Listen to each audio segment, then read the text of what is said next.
One day in the middle of the night, a loud scream was heard. The maiden rushed to check it out, and upon opening the door, the man uttered the single word healer. As his leg was now in a painful and horrifying state, the lady was left shocked. The red-headed man begged for a healer. Earlier that day, the man found himself in a pitiful state. This was none other than an adventurer from Azul named Loose Taker, who was relieved to have reached a village. The adventurer then began to curse the Dark Lane wolves, as despite knowing that they move in groups, he only expected to fight a few. Yet upon taking on 30 of them, he quickly realized that he wouldn't be able to escape unharmed, since one of them was dangerous enough. His pain was getting more and more intense, and so he decided to seek a healer first. With that, Loose Taker made his way to the Adventurer's Guild in order to take out a loan. After handing him his receipt, the guild girl affirmed that his debt would be automatically repaid using the rewards of his next quest. Before urging him to go heal his wound, the man in great pain was overheard by someone as he expressed how hard it was to focus. And just as Loose Taker speculated that his injuries wouldn't let him reach the church, he was suddenly approached by someone. The man wearing all white asked him if he was seeking a healer, before affirming that his search ends right here, leaving the adventurer confused. After affirming that the services weren't expensive and were paid post-treatment, the adventurer grew suspicious of the one in all white, and so he asked for his healer's badge. Many frauds began to appear upon seeing how lucrative the healer's profession was, and so the Adventurer's Guild resorted to giving out the skill known as healer's badge. The adventurer asked the one in white to showcase his badge, seeing how only the fake ones used it so recklessly. But to his shock, the guild didn't grant him any due to his inability to use healing spells. Upon hearing this, the man resumed his way while mocking the one in white and treating him as a quack. The healer then pointed out the claw marks, stating that the adventurer's opponent must have been a powerful one. Confusion was then instilled as the one in the white coat pointed out how the fight must have happened nearby. Intrigue then turned into shock after the quack pointed out how the adventurer took on black maned wolves. The mysterious one then pointed out the injured ankle and how damaged the fighter's body must truly be. With that, Loose Taker was left utterly shocked upon seeing how precise this one's observation skills were. The smiling one then affirmed that despite his looks, his job was to treat people, before pointing out how expensive a priest was and how guild healers cost half. Yet when he demanded a cheaper price than both of them, the man lost all credibility in the eyes of the adventurer. With that being said, the injured one resumed his way as the shady man pointed out how useless healing spells will be and how he will suffer great pain. Loose Taker was then left annoyed, as it turned out that he and the mysterious white coat who asked him to come visit if he feels any pain were staying at the same place. Later that same night, the adventurer went to the church in order to get treated. Upon finishing up the healing, the priest demanded 620,000 gold for curing the services in the Sumneon Kang of Iber. The imposing price left the adventurer shocked. As he made his way to the inn, the man speculated that he got his money's worth, despite still feeling weird, yet he quickly decides to brush it off and pays the sensation no mind. Later the same night, his screams echoed through the inn as his leg began to swell up. Tears rolled down his eyes as a confusing pain was instilled, and so he urged the lady to call them a healer. Loose Taker was then left confused, seeing how he went to an expensive priest in order to be treated. But just then he recalled the white coat's words, stating how healing skills were useless in his condition, and how he proposed his services if the pain appears at night. With that, the man demanded to be treated by the sole magicless healer. It's just then he realized that he never got the man's name, Sumneon Kang, when suddenly he made his entrance. The magicless healer had finally arrived. Quack and Mocker had crossed paths once again. The healer then dismissed Julia. Before asking Loose Taker about the result of the expensive healers, yet the man pointed out that the results were obvious. The white coat then cracked his smile as his patient urged him to relieve him of pain. To the adventurer's shock, the mysterious man asked for 300,000 gold before proceeding with the treatments. This left the injured one in utter shock, so the smiling one affirmed that he wouldn't help unless he got his share. The man who tried to hide his anger claimed that he only wanted to know the reason behind the healer doubling his price. So the white coat explained that this was due to the pain being 3 times more intense. And just as he was about to exit the room due to the lack of funds, the hopeless man tried to bargain using his sword, pointing out that it was the only thing of value that he currently had, and that it could be easily resold for 200,000 gold. Upon examining the weapon, the quack grew suspicious of the said price. Yet he decided to make an exception and heal the man in exchange for his sword. The thankful adventurer was left shocked upon seeing his blade casually vanishing. As the examination began, the one in pain asked if his condition was fatal. So the quack affirmed that he would have cured him by force if his injuries were lethal, as he gently pressed the leg, leaving the man to scream in agony. The one in white pointed out how some cases were untreatable by healing spells, and how poison was one of them, leaving the man shocked. With that, the one in pain was handed a particular item, a fruit from the black lingonberry tree, which was a poisonous plant that could cause paralysis at mere contact. According to the one in white, these properties were the reason the black wolves dwelled around it, seeing how useful its paralyzing powers would be against any prey, making the man realize the true nature of his condition. With that, the adventurer began to panic and urged the healer to save him from a paralyzed leg. As he made a mysterious purple potion appear,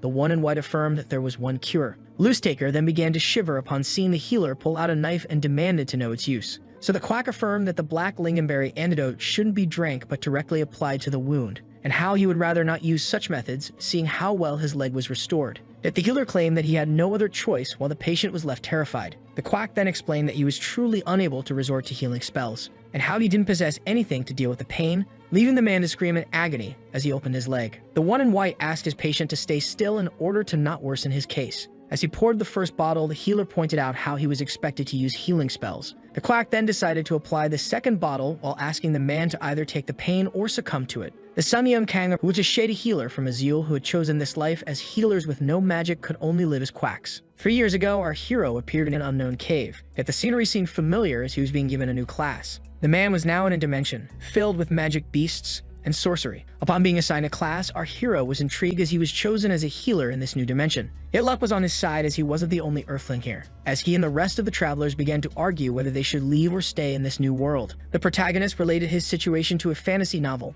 and especially the status window who designated him as a healer, which left him intrigued upon seeing a question mark in his title. With that being said, a lady proposed to seek survival before anything, seeing how their teamwork could allow them to counter the countless hordes of monsters. The protagonist was then left intrigued as she pointed out how everyone received classes and skills, and so he checking his skills. Our hero discovered that he possessed a skill that allowed precise cuts, one that allowed him to understand all languages, and one that enhanced his perception. This left him and others shocked as despite being a healer, he didn't possess any healing spells. Back to the present, at the end of the operation, the quack affirmed to his patient that it was a success and that he wouldn't be able to use his leg for a couple of days. This left Loose Taker deeply thankful, stating that the one in white had saved his life, yet Samyam Kang affirmed that his life wasn't on the line. The adventurer was left stunned upon seeing how his leg was cured without resorting to magic. Before apologizing to our hero for treating him as a quack, Samyam Kang affirmed that no harm was done, seeing how little plausible a healer with no heal was. The adventurer grew fond of the healer's kind nature. But then Samyam Kang affirmed that he enjoyed seeing those who mock him begging for his help, making the cured one realize his true petty nature. Later on in the Bidsfall restaurant, our hero ordered an in-meal combo from the employee known as Julia. Samyam Kang then decided to update his journal while waiting for the meal. The quack began to think of the new habits he picked up in this world, as this new dimension was filled with monsters and lethal contaminated areas. Each day here was a fight against death. Samyam Kang was counting the days in hope of returning to his home world. But just then he noticed a sudden scream. Julia had injured herself. Samyam Kang rushed to the lady and startled her, before asking Julia to let him examine her injury, yet she affirmed that she wasn't harmed, and so in order to save some time, our hero activated his observation eye and gazed into the wound. This made him realize that Julia had merely injured her finger and that stopping the bleeding would be enough. The lady then accepted the smiling one's services after he stated that an injured hand couldn't possibly prepare a proper meal. With that, our hero used stench in order to patch up the wounds, leaving the girl thankful. Samyam Kang was then pleased to see that this earned him an additional point that could be used to spin the roulette. With that, our hero decided to use it 5 consecutive times. The first 4 earned him miserable rewards, which left the healer greatly annoyed. Yet the 5th left him pleased as it was a new skill. Samyam Kang was then amazed upon seeing that the skill called Spray could turn a potion that he absorbed into mist while slightly enhancing its effects. Upon finishing his meal, the hero decided to test out his new skill by using a small health potion. The protagonist then injected the item into his body, before turning the red elixir into a crimson healing mist using Spray. This left Samyam Kang pleased as this new power could be applied to patients and was more adequate than directly pouring the elixir on the injury. Just then our hero startled a passing man upon using the skill once again. Silence was then instilled as the man was knocked off his feet, and so feeling provoked, he quickly drew out his sword and did not accept our healer's apology. And while the swordsman assumed that the skill was an attack, our hero affirmed that it actually had restored his health bar, leaving the man utterly shocked. The passing man was pleased upon learning that our hero was a healer, and apologized for his ignorance since he was a Badimer country bumpkin, which our hero didn't find surprising since this was a dimension crosser skill. Samyam Kang was then left intrigued as the young one invited him to his party. The swordsman then explained that they were seeking a healer, and that he already had 3 people in his party. Samyam Kang was intrigued by the nature of the quest, so the swordsman explained that they would be hunting rare monsters, and that the reward was 1,200,000 gold, leaving our hero quite impressed. This seemed like a good offer, seeing how he would be the only healer in the party. At the same time, at the Adventurers Guild, an injured man asked a healer to showcase his power. The young one affirmed that he was perfect to take on the role of their party's healer. Later on at the Adventurers Guild, the adventurers were left shocked, as well as Rick, who got tapped on the shoulder by our hero, who assumed that they would be a team of 4, not 5. With that being said, the party realized that they had recruited 2 healers by mistake. The man then explained to both of them that each individual's share will become smaller the bigger the party gets. Yet both of them affirmed that they had no problem with it. This made Samyam Kang realize that he and the other healer were after the same thing. With that being said, the party leaders Sun Yan Kang, Fariel, and our hero introduced themselves to each other. The other healer began to give him dark gazes. Later on, as they made their way into the woods, the girl began to state how relieved she was to have two healers by her side, while the young one was left offended by the man in white, as back at the guild when he introduced himself and began to blabber about his multiple healing skills, the party was left impressed.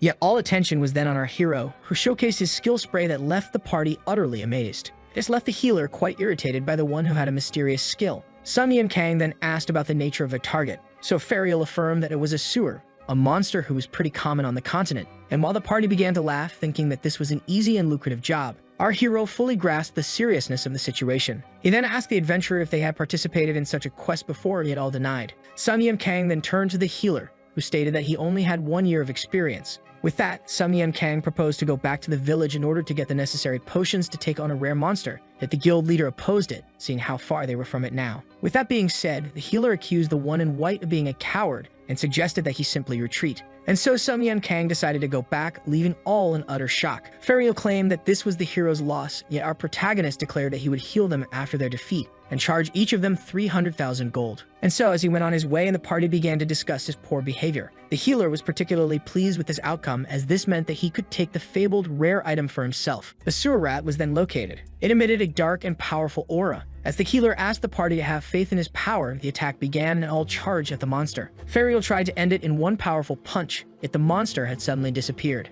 The archer then felt alerted as the beast appeared right behind her, before letting out a fearsome roar. Its great power left the adventurers amazed, as it required more mana than usual. After checking on his party members, the healer decided to enhance their attacks with magic. But just then, he felt alerted, as the ground began to suddenly shake. The adventurers were shocked to see the giant monster charging at them along with a swarm of rats. With that, the monsters began to assault the humans. This left the healer utterly baffled, as his allies were getting easily defeated. He then noticed Rick running away and called him out for his cowardice. But just then, a portal suddenly opened in front of him. With that, Rick tried to make his escape and apologized for his inability to protect them. But to him and the healer's surprise, they were now face to face. This made the swordsmen realize that they had no way of escaping, and just as the healer was about to lose faith, an arriving presence pointed out that this outcome was expected. Just like that, the healer was shocked upon feeling a green magic envelope him. The hero asked them to think carefully, as no one would put such a high price on a mere rat. With that, Sun Yan Kang regretted not asking more for his services. As the green magic began to repel the rats, the healer was shocked to see our hero arrive. Sun Yan Kang pointed out how the rats were charging once again. He then recalled how Mart Bello claimed to have the skill Shield of Light, but quickly felt alerted as the young man began to cry about having no mana left. With that being said, the protagonist decided to use an item in order to restore the lost mana. Just like that, Absorb and Spray were used in order to enhance the effect of the mana regeneration potion on the young man. Seeing this left him utterly amazed, as he recalled how he was once told about such skill being impossible, and that he should be humble since the only ones who possessed such powers would be the great gods. The hero was then left confused as the young man suddenly bowed. Mart Bello, who began to panic, asked our hero which one of the gods he was, before apologizing for his insolence and swearing to let everyone know of his feats. Sun Yan Kang then decided to keep silent in order to spare the young man the embarrassment. Meanwhile, the rats had cornered the unconscious adventurers and charged at them. Mart Bello repelled them by kicking one of them off, before chanting his spell, in order to cast Shield of Light, repelling all the rats. Our hero was surprised to see that the young one wasn't in just a mouth, before asking the young healer to stay out of his way. With that being said, the hero repelled some of the rats by absorbing a potion, and began to think of how this monster had such a high bounty because of his trap skill called Pride that allowed him to command his own kin. The monster then used area control to create a mini dungeon that traps any fleeing adventurer. For this sole reason, Sun Yan Kang had brought an interdimensional insecticide, Sun Yan Kang, the Dentrol Mint Concentrate, which was a mortal poison for pests as well. As he charged at the target monster, the hero began to think of how he lacked poison for all present threats, before using spray and thinking of how it will tip the scales in his favor. Sun Yan Kang then used the fact that the monster was distracted as an opportunity to grab and stab him in the skull using incision. The beast then let out a great scream of pain, before charging up front in order to slam the annoyed white coat into a nearby tree. With that, the rat slammed his own head into the wall. Our hero, who had escaped a crushing death, noticed the giant threat was oozing pride. Meanwhile, Mart Bello continued chanting his prayer in order to stay out of the hero's way, before noticing that no rat was charging at him. To his surprise, the one in white found himself overwhelmed by the numerous pests. The healer tried to propose a helping hand to Sun Yan Kang, who quickly declined, before using a regeneration potion that would grant him constant regeneration, and with that being said, the quack had to slay the monster before the effects disappeared. But just as he was getting overwhelmed by the sheer numbers, the giant threat charged at him and suddenly bit his leg. This left our hero in an agonizing state of pain. He then slashed the monster's head in order to free himself from its grasp. This led to the healing potion's effect to disappear. As he used stench to patch up the wound, the hero pointed out how the monster must be proud of himself due to his unique status. Sun Yun Kang then felt alerted, as the Giant One inflicted him with a debuff known as Intense Pressure that doubles mana cost and damage taken. This left our hero alerted, as this debuff would greatly restrict his use of mana, with that the sewer rats charge at the quack. Yet our hero was left unimpressed, as mana wasn't necessary to win this fight. Sun Yun Kang then used Incision on the monster's vital parts, with that the monster was stabbed in the neck. As our hero pulled out his knife, the beast fell to the ground. Sun Yun Kang began to think that his injuries were in fact light wounds, and that he didn't see himself living to see the end of this day. Just then he was notified by the system that he had earned himself a reward along with achievement Rare 1v1 upon taking on the rat alone, which left him pleased. It all would have been for nothing if the healer had intervened. Sun Yun Kang was surprised to see that even the achievement reward was in the form of roulette. This allowed him to acquire the skill Throw that doubles damage through accuracy, and while enhancing the effect of the projectile. This left our hero disappointed, but just then he focused on the buff part and realized that even the weakest of poison projectiles could become a lethal weapon. But just as something had got his attention, he was suddenly approached by the healer. But as the young man began to babble about the fact that he wouldn't speak a word about today, the protagonist brushed him off and asked him to wake up the rest of the party. With that, resurrection was used. Just like that, the adventurers began to wake up. Fariel was terrified upon seeing the giant rat head above him. Sun Yun Kang then startled him upon asking about his little sleep.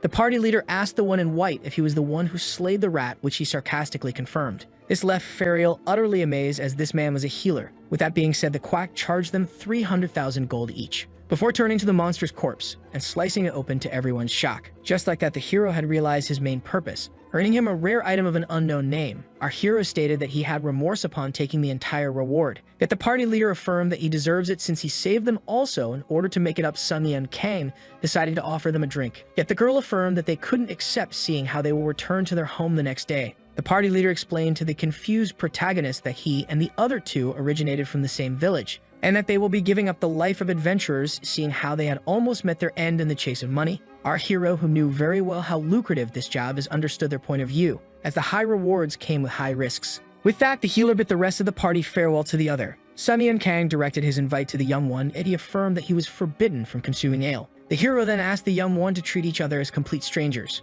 but was quickly left confused as the boy assumed that he just wanted to conceal his true identity for the time being. With that, the young one made his way to the exit while mumbling about how he was still unworthy of witnessing our hero's celestial arrival. This left the quack amazed, as he had gained an unexpected worshipper. But he decided to pay the matter no mind and rushed to appraise his new item. Upon arriving at the relic appraiser, our hero was greeted by the one put in charge by the guild. All items gained from monsters were sealed inside marbles and could only be used upon being unshackled. The hero then presented his item to the man. Upon taking the first look, the man was left amazed, which made the quack assume that he had stumbled upon quite the treasure, and so began the appraisal. Upon finishing it, the man affirmed that the marble contained a C class, which was a talisman containing a small life. This left our hero intrigued, as the shop owner proposed to buy it off for 120,000 gold instead of 80,000. With that being said, our hero pulled out a potion and poured it on the marble, yet to no results. Sun Yun Kang explained that this was a Latatia potion, which was a popular mixture that glows upon touching blood. The hero then explained that he used it on the knife that he used to slay the rare beast.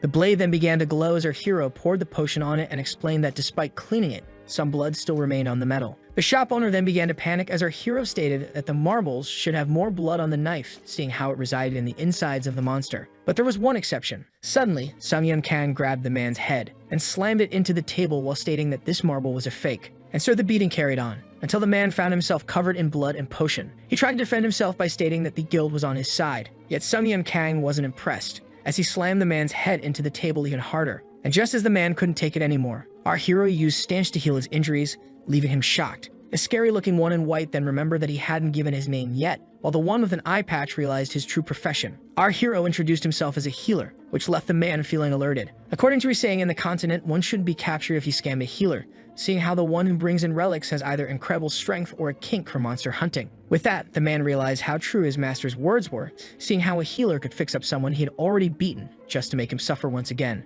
Yet the shopkeeper felt intrigued, as no holy power was detected. According to him, the marble contained a B+ ranked item named the Focus Ring. Our hero was then left shocked, as the shopkeeper revealed that its true worth was 6,400,000 gold, which also left him quite annoyed, seeing how he was almost deceived into selling it at a much lower price. When he was asked for the reason behind its enormous worth, it was revealed that the focus ring helped its wielder concentrate and had many benefits, which made it vital to mages. Sun Yun Kang was pleased by this reward of seeing how it had many users. With that being said, the hero decided to unseal it and ask for a talisman as well, which the one whom he asked to stop the scams affirmed that he had to pay for the C-rank relic. Later that night, inside a pub, our hero began to think of how his funds could provide him with a spectacular night. But just then, one of the staff members affirmed that there weren't any places left, and asked him to either sit at an occupied table or go somewhere else, when suddenly, someone noticed him. The man's voice seemed familiar to Sun Yun Kang, as it was none other than Ho-jong Kim, who seemed glad to have met him. The two of them began to catch up as their last encounter occurred 2 months ago.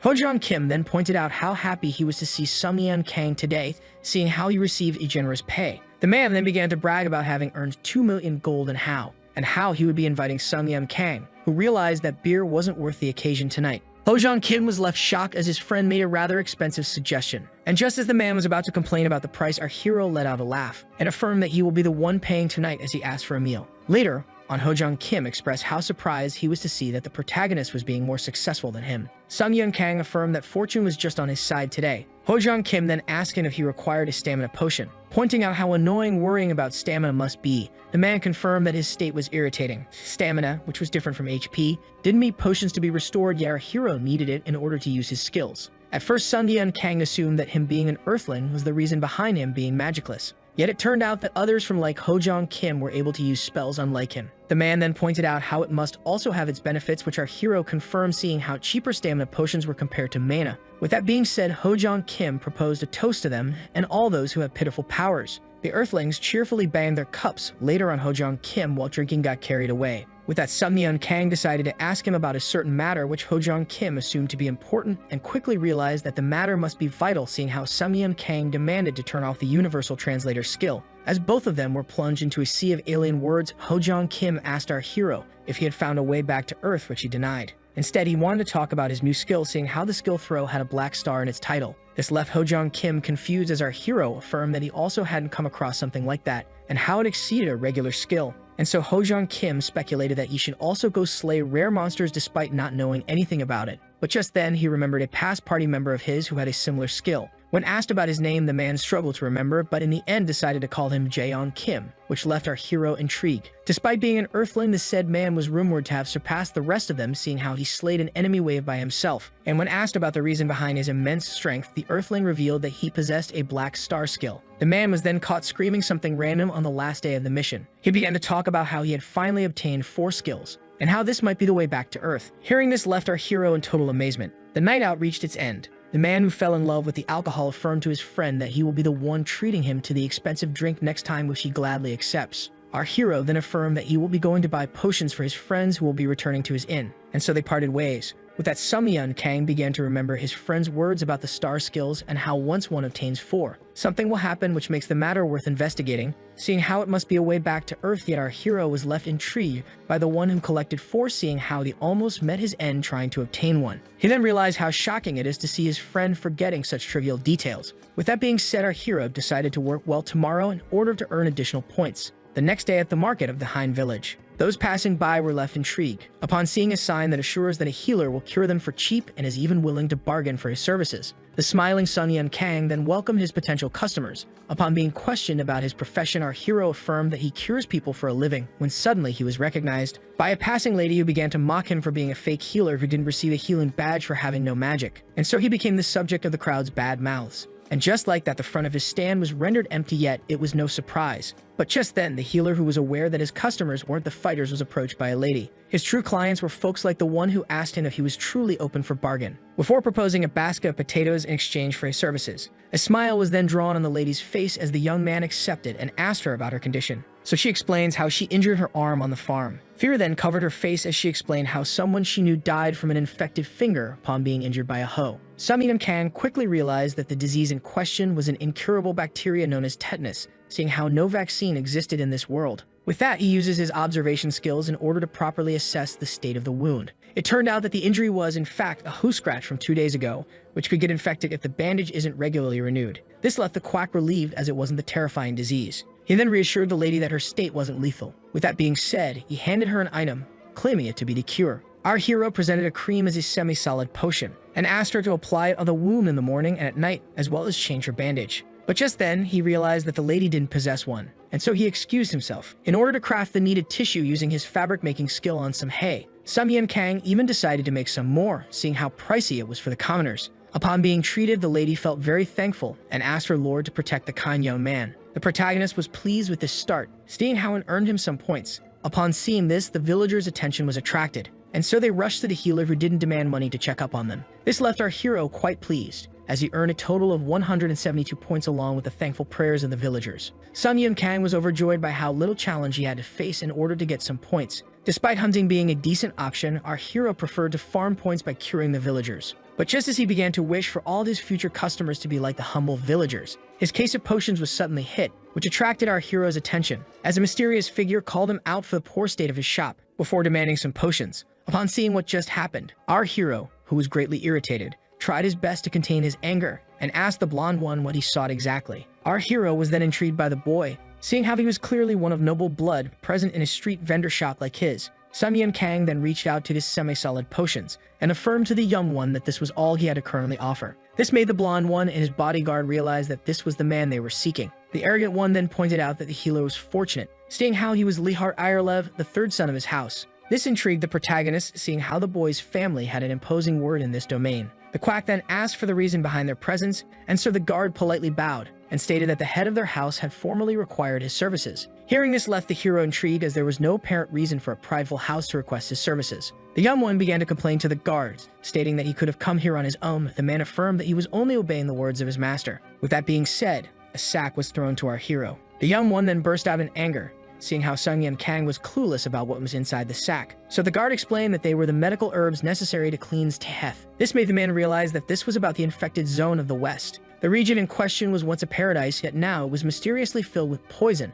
and why the head of the house and his forces were subjected to the plague they were fighting, which our hero immediately guessed. With that being said, the guard explained that one of their servants had bought a potion from this stand, and how challenging it was for them due to their potion dealer being far away. This made Sun Kang crack a smile upon finally understanding the reason behind the presence of the third son, as he was the only one able to craft cream-like potions, which were more adequate to treat contaminations than liquids. The noble was pleased to see that the healer realized that his job was to produce the potions, and affirmed that his father could turn our hero's miserable shop into a decent workplace. Lihart Irelev then decided to simplify it all by affirming to our hero that he was getting an honor that he didn't deserve. With that being said, the blonde one ordered the healer to go craft him the potion. Yet upon hearing him reject the order, the commander and his bodyguard were left quite shocked. With that, the blonde one, who grew angrier by the second, asked the healer to repeat what he just said. His servant had to hold him down as he was being rejected for a second time. The blonde one burst in anger, affirming that the offer of his father was too generous for those of the quack's kind. But our hero explained that he wasn't the person that they needed, seeing how he wasn't a pharmacist.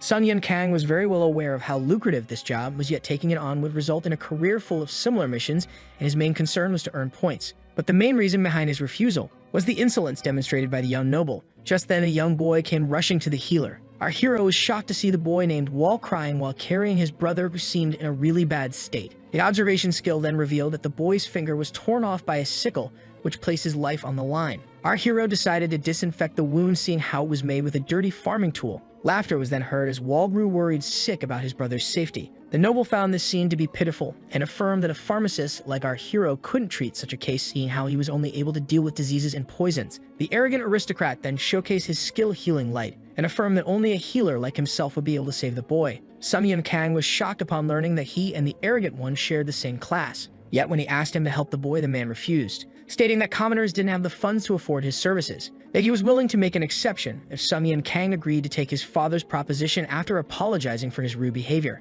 This seems suspicious to our hero, as an aristocrat would never lower himself to such a task. But then he realized that the noble was in desperate need of his help. With that being said, Sun Kang declined and decided to heal the boy himself, leaving the blonde one enraged. Sun Kang explained that his only task was to reattach the finger. He then felt glad to have made Celine earlier, as it helped him quickly disinfect the wound. And just as the blonde one began to mock him, affirming that the patient was a boy, not a toy, the hero was left annoyed by this disturbance. The mocking noble then decided to put his necklace on the line, as he affirmed that the pharmacist wouldn't be able to help the boy. And so with that being said, the hero accepted and claimed that if he manages to stitch back the finger, the noble would have to heal and feed the commoners for 3 days. The prideful one had no choice but to agree, and added that in case of failure, Sun Yan Kang would have to renounce his title of healer and accept his father's deal. Despite the hero's claim, he was well aware of how challenging reattaching a finger in the middle of the market, yet managed to ease the task by using his skills to craft a thread from the mana potion, which was ideal for surgery. With that, observation skill was used in order to give him a better view of the boy's hand.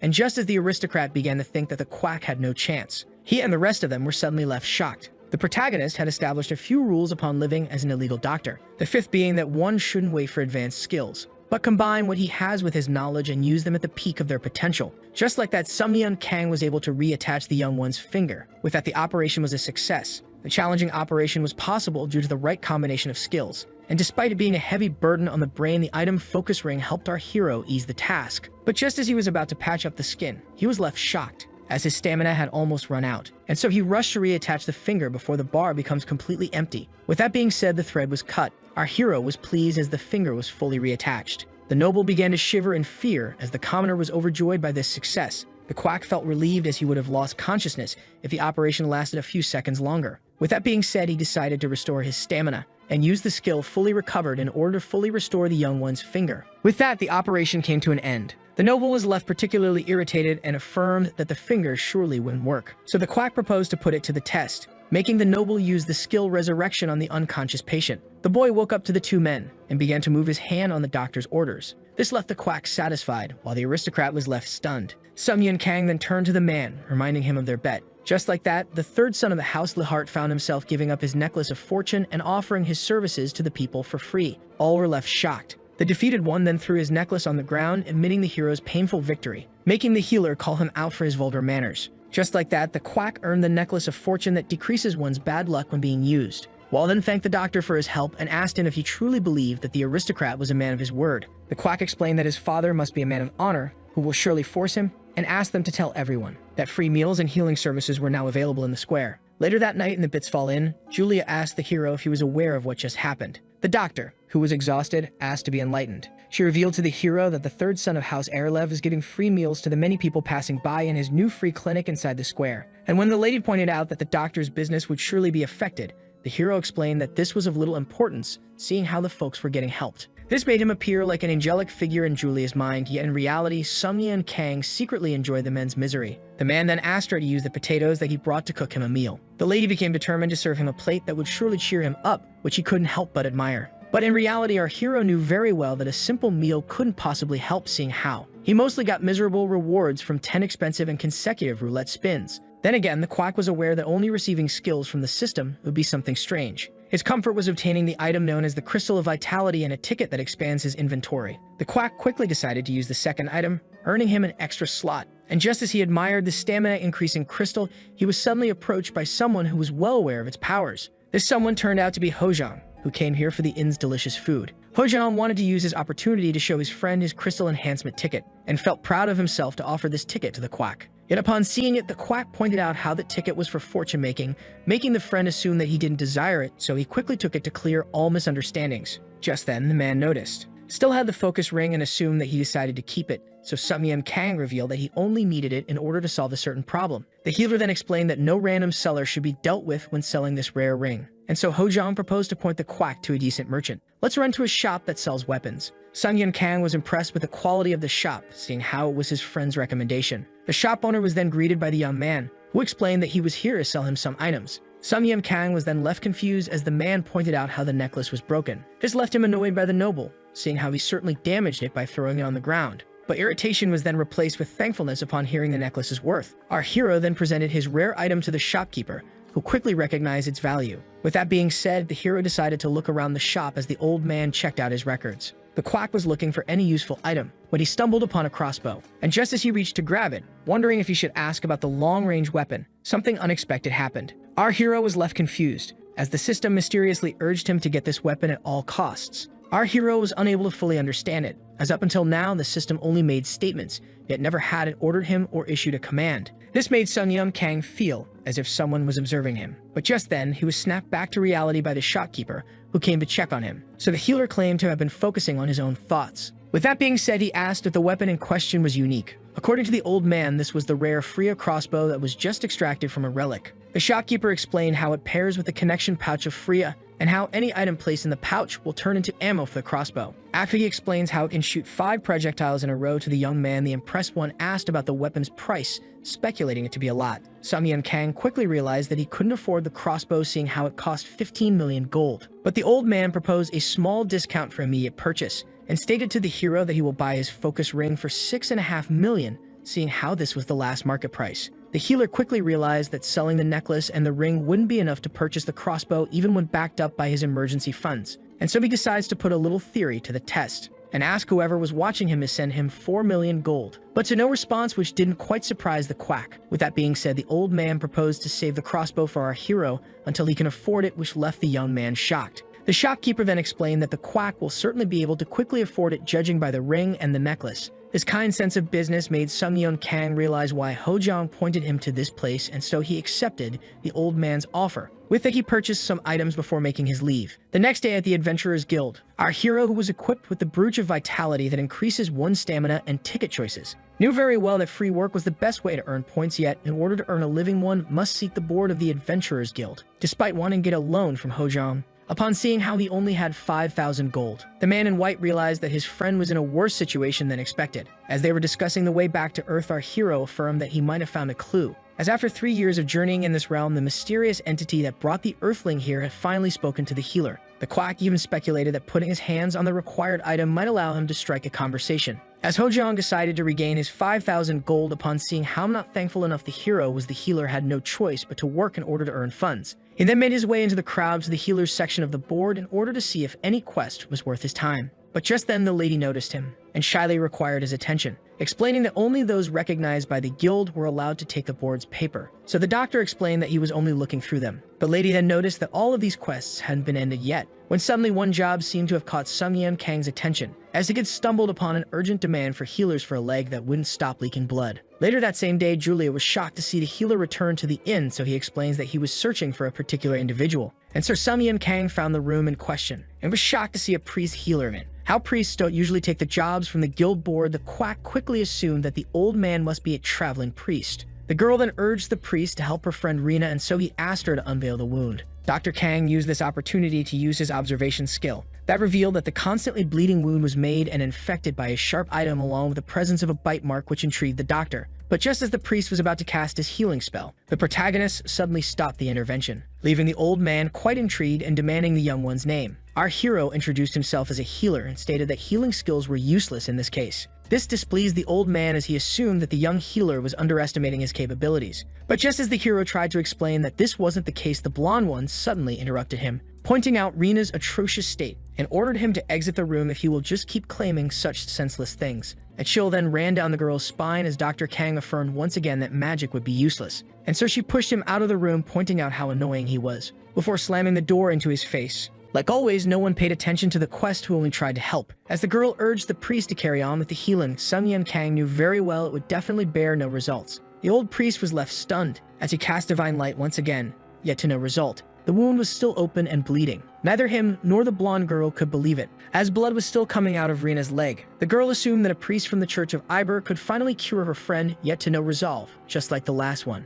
And just as Lizzie was about to lose hope, Rina spoke to her. Lizzie quickly asked her friend what's bothering her. So Rina explained how the man in white explained how magic couldn't work, and assumed that he might be the one able to help her. Yet Lizzie had her doubts, seeing how fishy the man looked. Upon seeing how cold her companion's hand was as she begged for help, she finally accepted. A loud sound then caught Julia's attention. Lizzie rushed to the lady and asked her about the healer in question as she described him to her. But much to her shock, Julia pointed her to Dr. Kang, who was sitting behind her. Sung-Yun Kang asked about the outcome of the healing magic, stating how powerful it felt. Lizzie grew frustrated as she asked the man if he was truly aware of the reason behind her friend's agony, which she confirmed. With that being said, the hero assumed that the red-faced girl was here to ask for his help. Lizzie then revealed that she had heard the healer state that no cure existed for her friend, and that all previous healers were just too weak to treat her. And so she bowed down to our hero and begged him for his help. And while thinking of how low it was from her to ask for help after being rude to him, she was left intrigued by the lack of response. Our hero, who was now at the door, was left intrigued, as they had no time to waste, seeing how he needed to check up on Rina.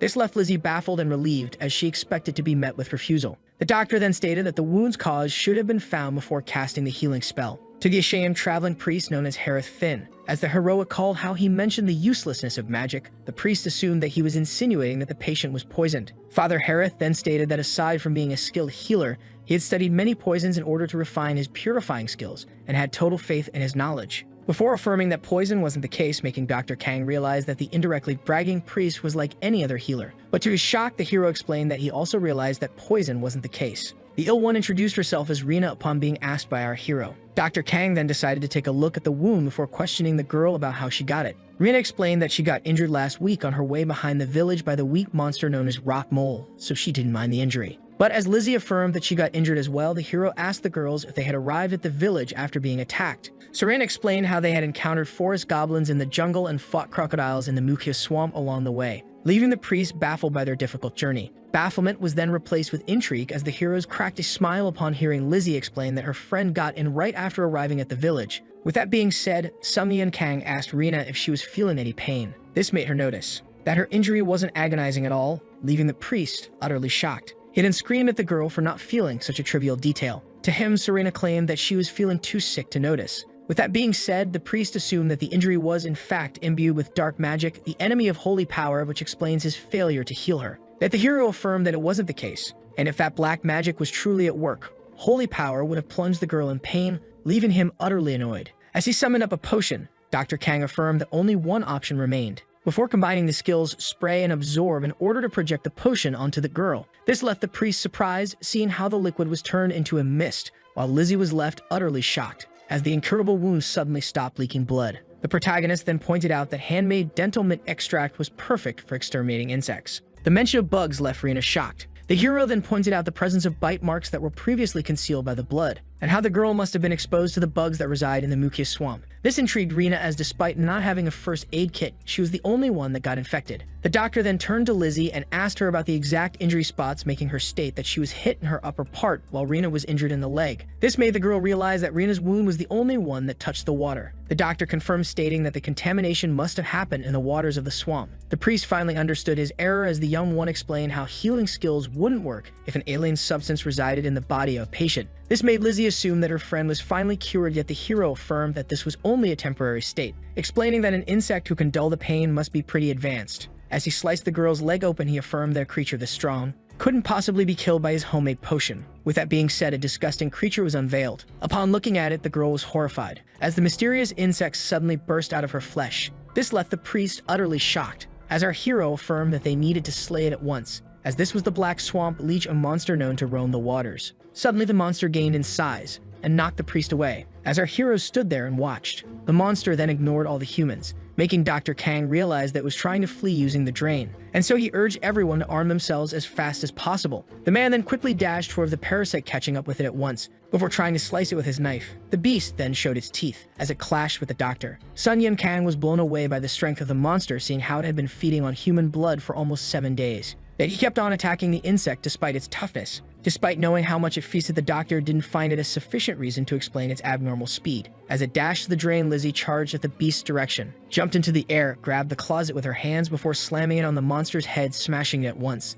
The girl affirmed that she would have surely gone after the dark swamp leech, seeing how it almost drove her friend to the grave. But much to her surprise, the monster was still alive and directing its teeth towards her. And so Dr. Kang drop-kicked the monster away from Lizzie, slamming it into the wall. The hero then charged up his knife, before stabbing it in the mouth, thinking of how it was being fueled by the stolen blood, meaning that hitting it a few more times would cause it to finally bleed out. The leech had already lost much of its size during this fight. The panicked animal then began to look around, searching for any exit or any way to flee, before spotting and charging at a nearby window.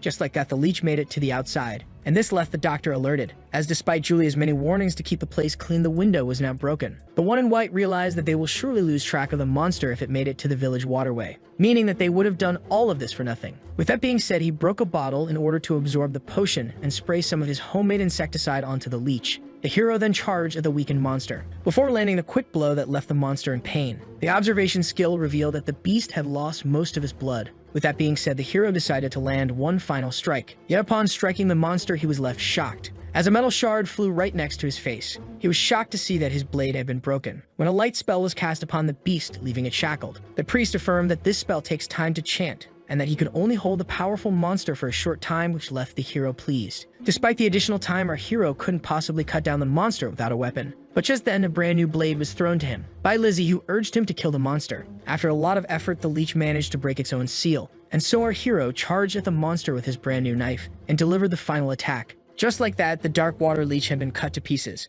The doctor then confirms to the doubters that the monster was no more. He then asked if anyone wanted to claim the parasite's body, yet upon being met with refusal, the man decided to take it for himself. Later on, Rena was left impressed. She and her friends were surprised to see how well the doctor stitched back her skin. The hero then affirmed that the girl's leg wouldn't be hurt for a while, seeing how he used a magical needle in order to increase her defense. This left Rena deeply thankful for how the man saved her from what she thought was a certain death. Dr. Kang then affirmed that he was only doing what a healer should do. He then urged the priest to make his report on the matter, stating how he should include his failure to heal the girl in it. This left the old man irritated and confused, so Sumi and Kang explained that it was a necessary means for him to get the price that he deserves. Later that same day, a failure was reported to the Adventurers Guild, just leaving the receptionist shocked, as the priest confirmed his failure, seeing how Father Harith was of the church's best and if he chose to could easily ascend its ranks. Just then, the lady spotted the one in white and assumed that he was the cause of this failure, as he was known as Sumyeon Kang, quest intruder. As Lizzie asked to cancel out, the guild grew worried it might affect their reputation and their funding. Yet seeing there was no choice, she had to accept. With that being said, the lady canceled the quest and refunded 50% of the commission fee to Lizzie in the name of the guild. Despite our hero's inability to take official requests, he had the power to accept those abandoned by the guild. This method earned him the complaints of many, pointing out how he didn't have any healing magic. Dr. Kang understood very well their frustration. It affirmed that he only did this because of their pitiful work and it was his only way to make a living as a quack. Later on, Lizzie handed out the reward from the quest, along with the refund she got from the guild to our hero, who was left thankful, seeing how much he was in need of money. The doctor tried to give the girl back her knife, yet she refused, seeing how he had broken his own. According to Lizzie, this blade was made from blue silver the villagers forged for her upon learning that she was going to be an adventurer. This intrigued our hero, as this blade seemed to have a lot of sentimental value, but the girl affirmed that it was a token of apology for driving him out of the room. Lizzie then pointed out that the most vital thing was Rena's life, and with that, the doctor finally accepted her gift. He then asked the girl to stay safe while affirming that she would get a small discount if she ever asked for his services once again. With that reward, our hero had now saved up 2 million gold, but would need 2 million more in order to afford the weapon and have some extra cash for survival. With that being said, he decided to spend the roulette 5 times, only to be met with utter disappointment, seeing how pathetic the rewards were. And just as he was about to complain about his need for gold, he suddenly found comfort in gaining a new skill named Air that allowed him to make wind potions. The hero was somewhat pleased with this new gain. With that being said, Dr. Kang decided to move on to the next matter as he entered the tent. The one inside had quickly recognized our protagonist. This was Lafay, a herb dealer who stated that the man in white could take whatever he seeks. Her attention was then suddenly caught as the quack explained that he was here to sell, not to purchase. Seeing how interested the herb dealer became, the hero became intrigued, seeing how she was more interested in buying stuff than selling them. With that being said, he presented the slain leech to Lafay. Recognizing this beast as the Black Swamp Leech, the lady asked the man if he had gone to the Muka Swamp, which he somehow confirms. The herb dealer then stated to the man that such a damaged monster couldn't be sold for a high price. Then suddenly, something had caught her eyes. Sumi and Kang then asked about the monster's worth, speculating that it wouldn't be much. To his shock, Lafay proposed to buy it off for 3 million gold. Yet after recalling the girl's words, the quack assumed that she had a kink for such creatures, which she denies, explaining that this monster was a variant of the Black Swamp Leech, seeing how its teeth were white instead of the usual black. According to her, variants were anomalies among monsters being usually more powerful and more resourceful than their normal counterparts. This made Dr. Kang assume this made variants on par with the rare monsters, yet the lady explained that this wasn't the case. Seeing how only the relic had worth after slaying a rare monster, yet the corpse of a variant could be used to create a relic class item. She then pointed out that variants are very precious, seeing how they were too rare to find and study, making the healer state how eager she must have been to get one. That being said, the protagonist decided to sell the leech. Just like that, the 2 white coats sealed the deal. Later that same night, our hero barged into the weapon shop, confidently walked to the old man and threw a bag full of money in front of him and asked for the 14 million gold crossbow. And while the shopkeeper was once left stunned by the man's quick raise of funds, our hero asked him if it was still available, which he confirmed, with that the weapon had been handed over to its new owner.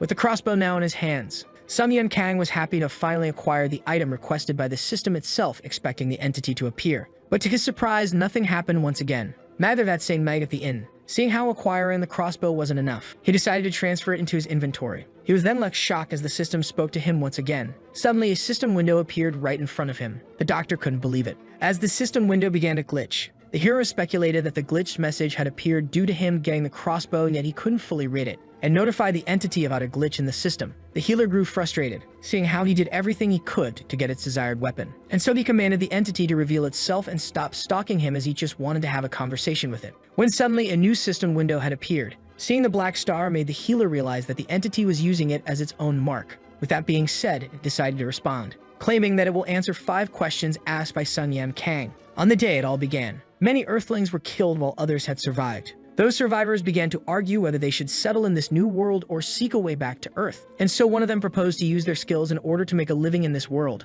and that they should each go in their different separate way and seek a way back home if their heart desires it, yet all of this occurred 3 years ago. Back to the present, the hero began to think carefully, as these questions could reveal a way to return back to Earth. He then decided to choose his words wisely, seeing how the messages were getting shorter, meaning that their communication must be something forbidden. With that being said, Dr. Kang asked the entity if it was the one that teleported them here. His theory was confirmed, as the one behind this system affirmed it. The system then replied with a simple yes, as our hero asked it about its identity and its goal. This left the hero disappointed, as only confirmation or denial were the available options. Based on the hero's question, the entity affirmed that a way back to the homeworld existed, yet none had managed to take it. This surprised our hero, as it made him realize that even the one rumored to have a black star skill couldn't return to Earth. And so he pulled out a notebook in order to get as much intel as possible, stating how the entity must have a purpose taking them from their homes, thinking of how no one must have been able to achieve it for him. With that being said, Dr. Kang asked the entity what it seeks from him and his kin. Seeing how the status window had 4 main purposes, the hero wrote down a first option regarding points and items, and the second one regarding skills and power. Sun Yan Kang then asked the system to answer yes for the first option, decline for the second, or keep silent for 5 minutes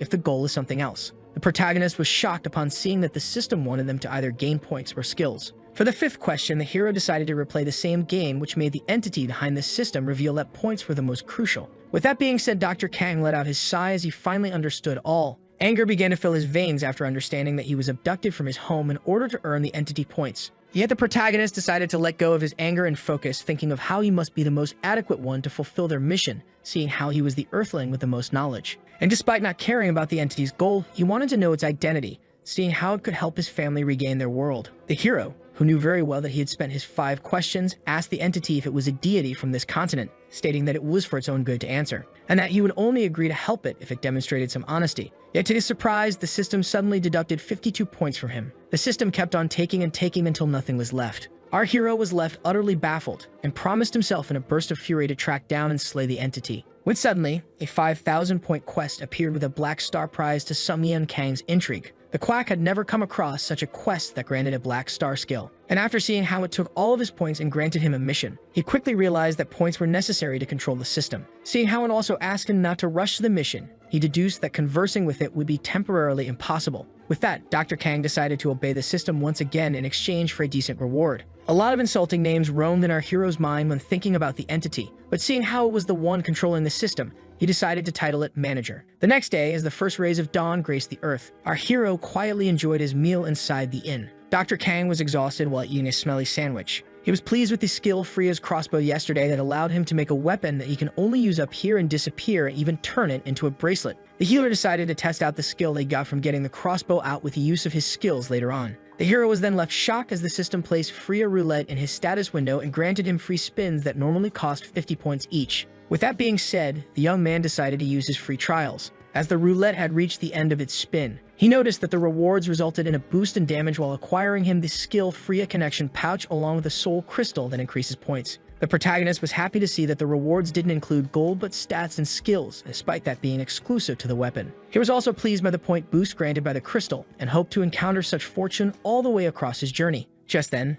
an exhausted Hojong made his entrance. Our hero was happy to see his friend finally arrive. Sun Yan Kang then asked the intrigued Hojong to follow him as they had trivial matters to discuss. A loud scream was heard from the inn. Hojong had a hard time believing that they were kidnapped to earn some entity points, yet our hero confirmed the crazy story. And despite seeing how they were being treated as pawns, he couldn't help but shed some happy tears as a way to go back to Earth truly existed, while our hero tried to calm him down. Sun Yan Kang affirmed to his friend that he would now have to work really hard in order to get the necessary points, as he pointed out how difficult it must be for our hero. Our hero confirmed that the situation was very challenging, and wounds that one inflicted on himself or that he inflicted on others couldn't be treated for points, as only healing allies mattered. Hojong was left intrigued, as the quack put it simply by stating that points can be earned upon healing teammates, With that being said, the protagonist asked his friend for help. Our hero was in desperate need of temporary allies that are most likely Earthlings as well and know about the system. And among all Earthlings, Hojong was the most trustworthy. The man then began to think for a while, before affirming to his friend that he would surely help him. This cheerful reaction was no surprise for the healer. Confusion was then installed as Hojong affirmed that he would harm himself for the sake of our hero. Just like that, the man stabbed his own hand, and urged the doctor to patch his wound in order to obtain his points. Dr. Kang then reminded his friend that healing wounds caused by the injured himself was completely pointless. The party had no other choice but to go monster hunting, which used Hojong's skills, seeing how they were so early at it. Our hero affirmed that it was to get the best quest available. The guild girl tried to welcome the arriving adventurers, yet was left shocked, speculating that Dr. Kang had arrived with a smile looking to steal others' missions. This weird expression confused Hojong, who demanded an explanation from Samyan Kang, who stated that it was a long tale to tell. As they began browsing the quest board for any good job, something caught our hero's attention. The protagonist noticed that many jobs were related to Mount Belrado, so Hojong explained how it was rumored to have gained an abnormal number of monsters. The guild girl suddenly appeared behind them and explained that monsters become many in the Belrado mountain range in this season, and how adventurers were free to use the camp of the Adventurers Guild in case they wanted to take some of the extermination quests that it placed. This made the healer realize that many injured adventurers would be present at the camp in need of healing, earning him points, and so he accepted the request. The guild girl was particularly happy to see him finally behave like a normal adventurer. Just like that, Samyan Kang and Hojong took on the job. Our heroes were then welcomed to the halfway camp of the Adventurers Guild by a young man named Varcello. The man then explained that the camps handed out rewards to adventurers based on their number of kills, and that despite the west roads being safe, the nearby areas were filled with beasts, which is why he urged them to not go unprepared. As the doctor waited for his patients, his friend decided to do some farming. The ground then began to shake before a pack of iron moles emerged from underneath. As he pulled out his crossbow, the hero pointed out how they stumbled upon monsters right after exiting the camp, then used the rock arrow crafted from his inventory in order to take out the wild beasts. This left the quack quite pleased, seeing how this weapon did surprisingly good damage and didn't need to be manually reloaded. When suddenly an iron mole emerged from underground, Hojong tried to warn the healer, and just as the quack was about to be slashed by the claw, Hojong intervened at the last second in order to tank the hit for his friend. He then urged the concerned one to keep on fighting. With that, the hero used his crossbow in order to turn a small half potion into ammo and shoot Hojong Kim in the back. This left the man amazed as he was attacked by the one that he just saved, yet Dr. Kang affirmed that he was just experimenting, which left him even more annoyed. With that, the fight kept going on and on, with Samyan Kang shooting and Hojong slashing. In the end, an impressive pile of corpses was made. This left the man amazed upon seeing how many steel moles had been slain, which shocked the healer as it explained why his friend had such a hard time. With that being said, the man began to calculate the hero's reward. The crowd began whispering about how they were extraordinary and mysterious adventurers who caught numerous steel moles. But just then, Hojong's good mood was ruined as someone pointed out how they were too poor to afford a true healer based on their injuries. Later at dinner, the man expressed his anger, stating how outrageous it was to see how ignorant people were of his friend's talents. Stating how calm he was, he asked the doctor if he wasn't offended. The protagonist explained that he didn't want to waste his time on the likes of those. He was also pretty focused as the time drew near. This left Hojong Kim confused, but suddenly it happened. As the adventurers began to screen for a healer, our hero realized that his true clients had finally arrived. Many injured adventurers returned to the camp at nighttime demanding healers. This pleased Hojong as it made him speculate that Samyan Kang would finally have a chance to farm points, yet he affirmed that those weren't his clients. And just as the confused man was about to demand an explanation, a horrifying scream was suddenly heard. The hero affirmed that his patients were somewhere else. The man was then left intrigued as a mysterious figure asked to check up on the one in agony. And while he recognized the protagonist, Hojong recognized the man as the one who mocked Dr. Kang for having no magic. The healer affirmed to the quack that he was talented enough to help the patient by himself, yet our hero had his doubts seeing the state of the patient. Our hero then deduced that the adventurer was harmed in the arm and shoulder and that the healing was meaningless. And so he used his observation skill, which revealed that the arm suffered from a paralyzing decay upon being bit by an animal, and that the healer had already stopped the bleeding. Hojong asked Samyan Kang if he found the source of the problem. According to the doctor, the patient was attacked by a wild animal, and based on the condition of his arm, he also had paralysis. This made the man quickly realize that the culprit must be a mountain dog, while the other healer didn't believe it, saying how paralysis poison wasn't painful. Dr. Kang then explained that the Belrado mountain dog had a unique type of venom, as he opened the patient's arm, explaining that sometimes it could also make the flesh decay, as the arm of the man turned out to be rotten inside, leaving everyone shocked. With that being said,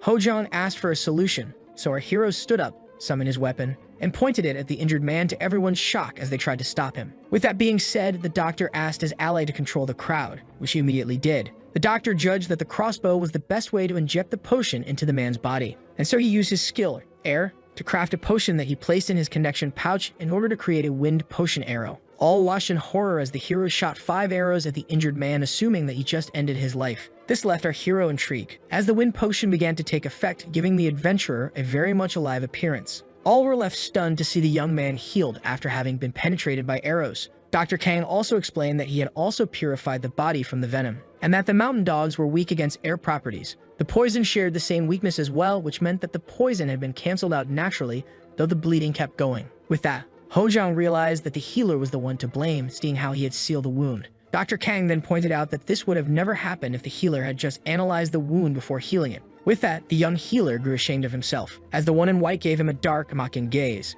The healer then ran away, embarrassed, seeing how the crowd agreed with the doctor. After applying the bandage, the hero explained to the thankful young man that he should rest his arm for at least a day. Hojang then pointed out how all this situation seemed, and how the wounded adventurer should have been with his party. The healer agreed, seeing how hunting alone at night was impossible. With that, the protagonist asked the man about his teammates, so he explained how they got separated after being the victims of a surprise attack. The young man then began to shake in fear as he realized that he was the only one that managed to return and began regretting the separation. Our heroes were then left shocked as he explained how he and his allies were attacked by tens of Belrado mountain dogs. Hojang explained that a pack shouldn't normally be made with such a high number. This made Sun Yun Kang think, before finally realizing that a rare monster who imprisoned the adventurers in a dungeon had made its appearance. Later that same night, as our heroes made their way into the forest, Hojang speculated that all had been slain, but Sun Yun Kang asked him to keep his hopes up, when suddenly a sound was heard. The hero urged his friend to use the lamp as mysterious cursing was heard out of nowhere. With that being said, Hojang quickly redirected the light,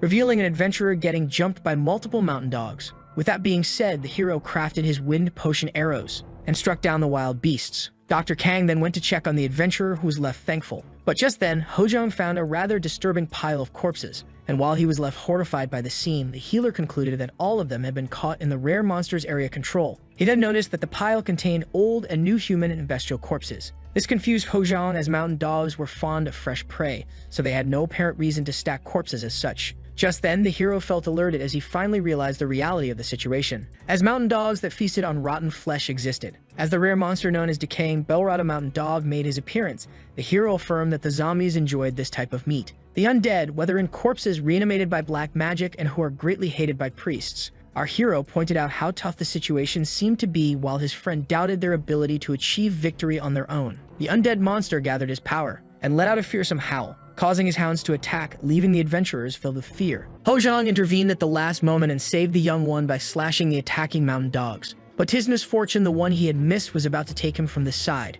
The doctor urged his friend to duck as he loaded the crossbow with a wind potion arrow, before firing it at the hound. And just as the man felt thankful to his friend, he found himself getting bombarded with painful wind potion arrows. As our hero explained that this was a vaccine against the poison, the man felt annoyed, demanding to be informed before getting hit as such, as the fight kept going on. Hojang, who just got bit, pointed out how annoying the numbers of the mountain dogs were. Yet to the hero's surprise, the potion began to take effect. And while Hojang was overjoyed by the effect of the wind potion arrow, his friend was wary on the other hand, seeing how the rare monster stood immobile after launching the attack. And just as Hojang killed the last hound, the hero realized that it was the undead monster's plan all along. Dr. Kang was then left shocked upon witnessing the rare monster use necromancy to bring them back from the dead. Neither he nor his friend were able to believe that the dog was a necromancer. As Hojang speculated that they wouldn't last, the hero explained that they only needed to kill the rare monster, and yet the numbers were annoying. Sun Yun Kang was particularly annoyed by the fact that he couldn't get a clean shot at the monster. Hojang then asked him if closing the distance would assure the kill, which the doctor confirmed.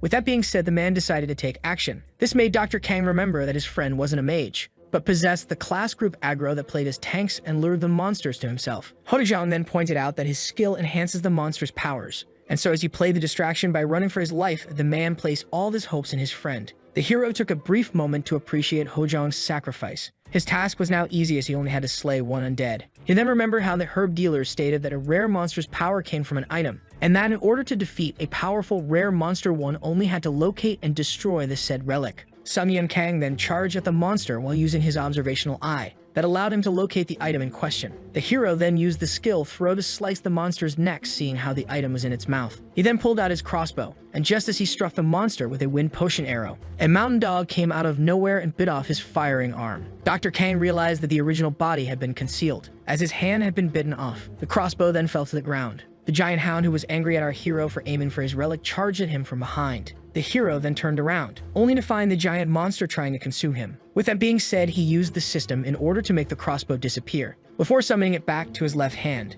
The undead felt alerted as the hero got a clean shot to its head. This marked our hero's victory as the dungeon began to dissipate. He then used this stench in order to stop his bleeding while searching for his missing limb, and was happy to see that the boy had picked it up and wrapped it in a cloth. Dr. Kang felt thankful that the boy affirmed that he should be the grateful one before stating that he will restore the hero's hand for him. The young man presented himself as Cadel as our hero guessed that he was of the same profession as him. The quack declined the offer, seeing how he could take care of himself before asking the healer to handle the rest. It turned out that some people were still alive and begging for rescue among the pile of corpses. This is when the hero then began to look for his friend, only to find him under a pile of dead hounds asking for help. After getting up, Hojong affirmed that he thought that he was going to meet his end, yet they were still both miraculously not dead. He then called out his friend for having his head chopped off, yet our hero affirmed that it was no big deal. Dr. Kang then proposed to regain the camp in order to attend to their injuries while his friend asked him about a solution to get rid of the bodies. So the protagonist affirmed that he will resort to the Church of Iber. Back at the base camp, the hero properly placed his torn-off hand, before reattaching it using the needle in his mouth despite it not being perfect. The trick was to use the left hand so quickly finish off the work. Just like that, our hero had regained his right hand, while the tank was amazed. Huizhang then asked Sumyam Kang why he didn't accept the healer's offer, so our hero revealed that he despised working with other healers. The quack was then notified that those of the church had arrived, and so he went to greet them while his friends went directly to bed. The emissary of the church introduced himself as Cardinal Asholo from the Grind Village Church. As he thought of how the man's appearance immediately gave him up as a priest, our hero introduced himself back. All others were left shocked, as this was Sumyam Kang, someone that they feared. Cardinal Asholo ordered them to keep silence, before stating that Father Harith, who was one of the most competent priests that he knew, had told them about him. The blonde priest then grew annoyed as our hero cheerfully asked about the old man. With that being said, he asked to be brought to the undead corpses. Varcello was about to puke, as neither the sight nor smell were pleasant. Cardinal Asholo pointed out how sad it was for this to occur in such a gorgeous sight. He then asked him to purify the area from the dark magic, Team 2 to scout the perimeter, and Team 3 to transport the bodies to the camp, before tasking Team 4 with setting fire to the corrupted corpses. Just like that, holy flame had been cast. As the boy pointed out how beautiful the scale was, our hero explained that killed undead should be burned, seeing how they could rise back from the dead again. Just then, someone demanded the healer's attention. The blonde priest asked to inspect the rare monster's dead body, which our hero had no problem with. After our hero presented the monster to the priest, Cardinal Asholo expressed his disgust, making the hero realize that he was repulsed by the smell and the dark magic. The hero then grew intrigued as the blonde man asked for the corpse. The priest explained that the church needed it in order to discover the reason behind its reanimation, and that they were ready to pay for it. Our hero then grew intrigued by the treasure's value, as it was the holy water of dawn, which left Varcello extremely amazed. The man then explained that pure water needed a year of the most honest prayers after being placed on an altar at dawn, and that its holy power could be felt even when contained, and that it could purify numerous undead with just one bottle. According to Varcello, this wasn't an offer that could be missed. First, our hero thought that he would be deprived of reward after destroying the relic, but now he had the chance to accept the offer and earn himself holy water, which he did. Cardinal Asholo then thanked the man in the name of his church for finding the corrupted animal and slaying it alone. All priests bowed as a token of thankfulness, and while the hero humbly accepted the praise, the priests speculated that he only did it for money. So Dr. Kang affirmed that he was a healer just like them who couldn't stand corrupted zombies. The next day, at the first light of dawn, someone screamed our hero's name. Sumyam Kang was woken up angry. The exhausted one then demanded Varcello a reason for interrupting his sleep. So the young man revealed that the branch manager of the Adventurers Guild had arrived, which left our hero utterly confused. Later on, Ruin Hersher affirmed that he felt pride in our hero upon learning that he had slain an undead hound. Dr. Kang pretended to be honored by the Laughing Man's presence, but in reality he found him pathetic, as he was a talentless, greedy man who only relied on his family's name with a bad reputation within the guild, making it impossible for his presence to be due to pride, meaning that he must have an ulterior motive. The branch manager then decided to express his thankfulness to our hero for protecting the Hind village, by offering him a gold vitality mushroom extract that he asked Varcello to define, seeing how amazed he seemed upon seeing it. The young man then explained that vitality mushrooms were used to make stamina potions, with the golden one being the hardest to find, seeing how it could increase one's pool stamina's width, which piqued our hero's interest. And so he quickly drank it, pushing his stamina limit by a small amount, and after pretending to be thankful, the hero suddenly slammed the empty bottle into the ground just as the branch manager believed him. Sumyam Kang affirmed that praising him must not be the primary reason behind his presence, and seeing how exhausted he was, the hero directly pointed out how the man was after the holy water. The man was happy with this straightforwardness, stating that such an item couldn't simply be bought, which is why he wanted to make a deal with the Outworlder. This left our hero utterly shocked, seeing how the greedy man was aware of him being from another dimension. Rowan Hersher confirmed once again that our hero wasn't from this world. Our hero calmed down Dr. Kang, seeing how the greedy one knew about them and wondered how vast his knowledge truly was. The branch manager then stated how sad it was that powerful Outworlders couldn't climb the ranks even after proving themselves due to their mysterious past, pointing out how an excellent healer couldn't become official due to these circumstances, and Sir Sun Kang asked the man to cut straight to the chase. To that, the man proposed to give him his family's blessing along with the healer badge in exchange for the Ibert Church had given him. The hero doubted this offer due to the policy, so the branch manager reminded him that he was above such things. According to the greedy one, our hero could even become a court healer, seeing how much his career could benefit from his family blessing, which intrigued him. The man affirmed that this was the price of holy water. In reality, the man wanted to put his hands on the secret item, seeing how it would allow him to leave the village for a bigger and better place. And just as he began to think of how easily he could grant Dr. Kang a healer's badge, our hero made his decision and decided to decline the offer. The man's utter disbelief. This made him grow anxious as the hero confirmed his decline. The healer explained that he was already satisfied with his healer career and that the man was pitiful for trying to bribe him. With that, the annoyed Rowan Hersher proposed to offer him the precious sponsorship of his family. Barcelo was even left shocked as the quack pointed out how the branch manager wasn't respected by his family, which is why he had no choice but to decline the offer. This was the last straw for Rowan Hersher. With that being said, the angry man lashed out at the hero as Barcelo tried to calm him down. Later on, Hojong was left amazed, seeing how he got a random reward out of the blue, making our hero curious about the nature of this prize. The tank had put his hand on a bloodthirsty bloodstone that increases his firepower. But in reality, this was Dr. Kang's doing, seeing how he was the one that made the branch manager form a reward for him. The protagonist affirmed to his friend that this was a decent reward, which left the man intrigued. When suddenly the alarm was sounded, signaling a monster wave from the east, south, and north, making the guild urge the adventurers to aid them. All hunters were looking forward to this event and decided to intercept the waves here in order to keep the village safe. With that being said, our heroes decided to join them. Just like that began a grand battle between monsters and humans. A hound was suddenly taken down by our hero's rock arrow. Hojong then used an item to activate the skill Vampiric Craving, which increases attack power for a short time, making him point out how easy the waves are compared to the undead mountain dogs. Just then, our hero felt alerted as a giant beast / an adventurer from the back. A boss monster had appeared. The adventurers were determined to slay it, as it was the only enemy remaining, yet this task was of no ease. Seeing how to penetrate the boss monster, the tank pointed out how useless rock arrows were, yet our hero wasn't out of solutions.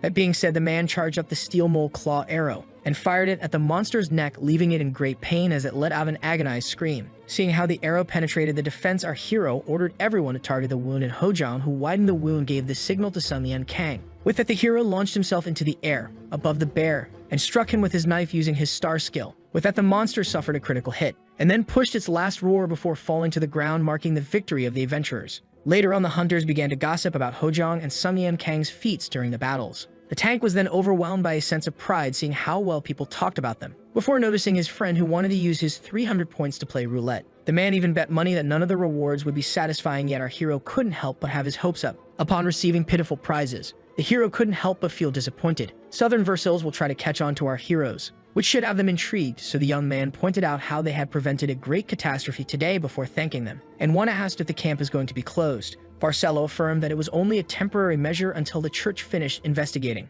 Our heroes, and Hojong in particular, were pleasantly surprised to see that they were offered one free raspberry made as a thank you gift. The two of them then pleasantly enjoyed the free drink. Hojong expressed that this was exactly what he was craving, while Sun Kang pointed out how surprised he was by this kind of reward. Our hero then revealed to his friend how all camp workers were from the village, making his friend point out how they would normally be from outside. Just then, a figure noticed the doctor upon entering the pub. Our hero also seemed to have recognized the incoming figure. Just like that, the protagonist was reunited with his old patient, Loose Taker. The confused tank asked if they were acquainted, so our hero revealed that he was once a patient of his, as the man pointed out how thankful he still was. Loose Taker took this opportunity to repay the doctor for his services, which was an old tab that slipped our hero's mind. Just then, he remembered and handed the man back his weapon. Upon seeing how overjoyed the man was to be reunited with his sword, Hojong couldn't help but see him as a weird guy. Shortly after, they began to discuss our hero's latest adventure, so Loose Taker asked them if they were relaxing after the quest, which they confirmed, and so he handed them a party application form to their intrigue. The swordsman revealed a dungeon entrance appeared near the village,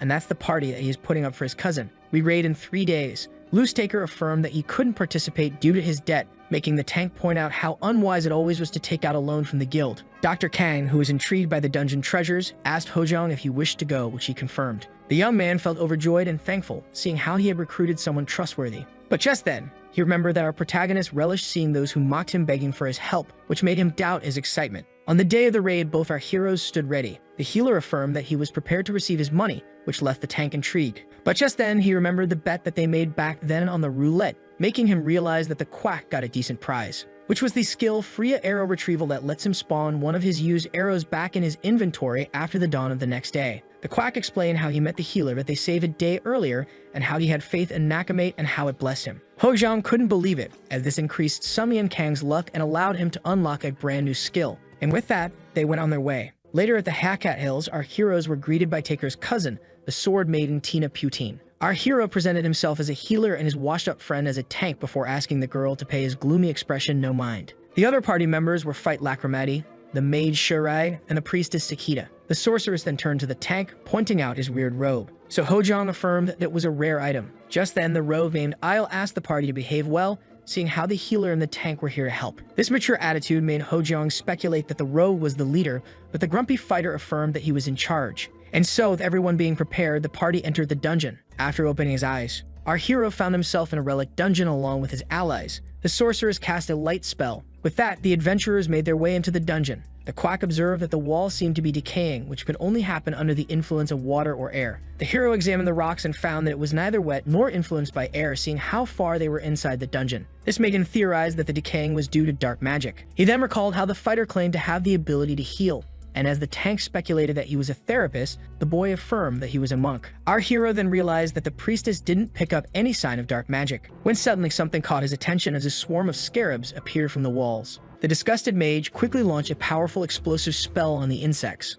while the swordsman and the tank began to fight the swarms with their blades. Yet more and more kept coming, leaving the adventurers disgusted. The monk then noticed one charging at him head-on. He and the priestess found themselves being overwhelmed. Seeing how many they were, Isle proposed they just make their way through the scarabs. Our hero asked the sorceress if she had any wind spells, which she confirmed. And Sir Sumyan Kang broke the potion bottle in order to use spray. As he created a list of Dintrol mint, he asked the girl to disperse it. And so a heavy gale was cast, leading to a Dintrol mint breeze to fill up the dungeon. With that, all insects had fallen. As the party leader was astonished by the feat of the healer and the mage, the sorceress tried to make the quack tell her about his mysterious spell, yet he refused. The rogue then praised the party on their good work and suggested that they all drink a bottle before progressing even further. And while the others were thankful, Sumyan Kang was intrigued by the large mana potions. He pointed out how expensive these bottles must be and how sharing them might not be a good idea, yet Isle said that the pharmacist he knew gave him a good price. As he took the bottle, Dr. Kang couldn't help but be moved by the rogue's kindness. Yet despite that, this situation couldn't help but give him an impression of déjà vu. After some time walking, the tank noticed something. The path of the party had split into multiple roads. Suddenly, the priestess and the monk felt on their guard, and when asked about this reaction, the girl explained that powerful dark magic was creeping out from the left path. And while the rogue wanted to give it some thought, the party leader affirmed that they should just go right, yet someone opposed his decision. The protagonist affirmed that they should go towards the powerful dark magic, upon stating that they should go left. The hero was scolded by the fighter, who reminded him of the ominous dark magic, yet the quack affirmed that he was well aware of it. This greatly angered the monk, who grabbed Dr. Kang by the collar and screamed at him for choosing such a suicidal path, calling him a madman. The tank and the swordsman tried to calm him down, yet the party leader affirmed that his opinion was meaningless as he wasn't sensible to black magic. Tina Putane felt particularly insulted as the young man expressed his regrets for teaming up with someone introduced to him by a nudie. Neither the priestess nor the sorceress that had faith in her wanted to go towards the dark magic. With that being said, the monk stated that if our hero really wanted to go left, he was free to do it alone as he pushed him away. With that, the party leader along with the mage and the priestess went right. The doctor, who affirmed that he was unharmed, asked his patient's cousin if she didn't wish to go right with the rest. Tina Putane explained that the healer must know something, seeing how it was her cousin that introduced them. The protagonist was pleased to see someone having faith in him. He then turned to the rogue, who stayed by his side. Isle explained that he wanted to put his faith into the quack hero. Later, as the rest of the party made its way into the right path, they noticed an absence of monster activity. And while the monk was questioning the doctor's judgment, the sorceress understood Tina's faith in him, yet couldn't comprehend the actions of the rogue, when suddenly a weird sound attracted the party's attention. The three young adventurers found themselves standing in the middle of an ominous circle. The girl urged her allies to escape as it was a trap. She and the party leader managed to escape the spikes coming from the ground. Yet the priestess, on the other hand, screamed in agony as her leg got impaled. With that, Sakita had fallen, leaving her friends worried. The monk tried to use a healing skill, but to no use. Both of them watched in horror as her pain began to increase. The monk then pointed out how she was under the effect of a curse that only a priest could vanquish. Just then, the white coat arrived, reminding the younglings of his words. recalling how he told them to go left. The party leader was shocked to see the quack arrive all of a sudden. The baffled one then demanded an explanation, so Sun Yan Kang explained how he waited after predicting this outcome. Tina then pointed out how this was a recently unlocked sealing magic circle. The monk, who was confused by the hero's knowledge, realized that the dark magic was activated due to the holy power, theorizing that this was a trap for priests. The young man demanded to know how the quack predicted this outcome. Yes, he affirmed that it was of little importance now. He then angrily ordered the healer to help Sahita, seeing how he had predicted the occurrence of such injuries, yet he refused. The monk grew angry, air by the second, as Dr. Kang pointed out that this was their fault for disregarding his advice. But just then he turned to his friend, who was in atrocious pain, and so he had no choice but to admit his wrong, and get on his knee in order to ask the healer for help. Sun Yan Kang was more than pleased with this humbled cry for help. As our hero began to treat the wounds, the tank asked him about the curse. Seeing how they had no holy power to counter it, the quack affirmed that skills were used. This was how they had holy water in their possession. Seeing how powerful this blessed liquid was even when sealed inside a bottle, the quack speculated that a single drop should be enough to help the girl. As the holy water began to take effect, the rest of the party were wondering if the quack could really help out their friend. The sorceress was surprised to see the rogue point out how he couldn't help her, seeing how he almost had no holy power and was dealing with a powerful curse, making the monk fear the worst. Just then, the protagonist arrived. All were left shocked upon seeing Sahita alive, healed, and well on the tank's back. All were impressed by this achievement, as the party leader apologized for rudely underestimating our hero, while the rogue observed in silence. There on in the left path, the party stopped walking, as they had stumbled upon the entrance of the boss's domain. Hojong then stated how suspicious it was, seeing how there were no enemies, which made the dungeon merely really challenging. So the girl reminded him of Sahita. As our hero reached for the door, he asked his allies to stay on their guard. Just as the door was opened, a great demon welcomed his sacrifices. Upon opening the door, a great dark aura overwhelmed our heroes. Both the monk and the quack were left shocked, as the embossing boss monster of the ruins of an unknown level stood in front of them. The adventurers were overwhelmed by the immense dark power, and despite their huge doubt in victory, they decided to take him head-on. The demon then called them out for this stupidity, for entering his domain, and then they should be honored as their lonely lives would be sacrificed for his. Yeah, just as he was about to give his name, the demon was suddenly shot by surprise. The adventurers couldn't believe it. As the evil being began to fade away, he was unable to comprehend the situation. It also couldn't understand how it got defeated so easily. Just like that, the dungeon boss was taken down. The culprit was no other than our hero, who used his crossbow to fire a holy water of dawn arrow at the monster. The others were unable to believe it, as this sudden victory didn't seem to make sense.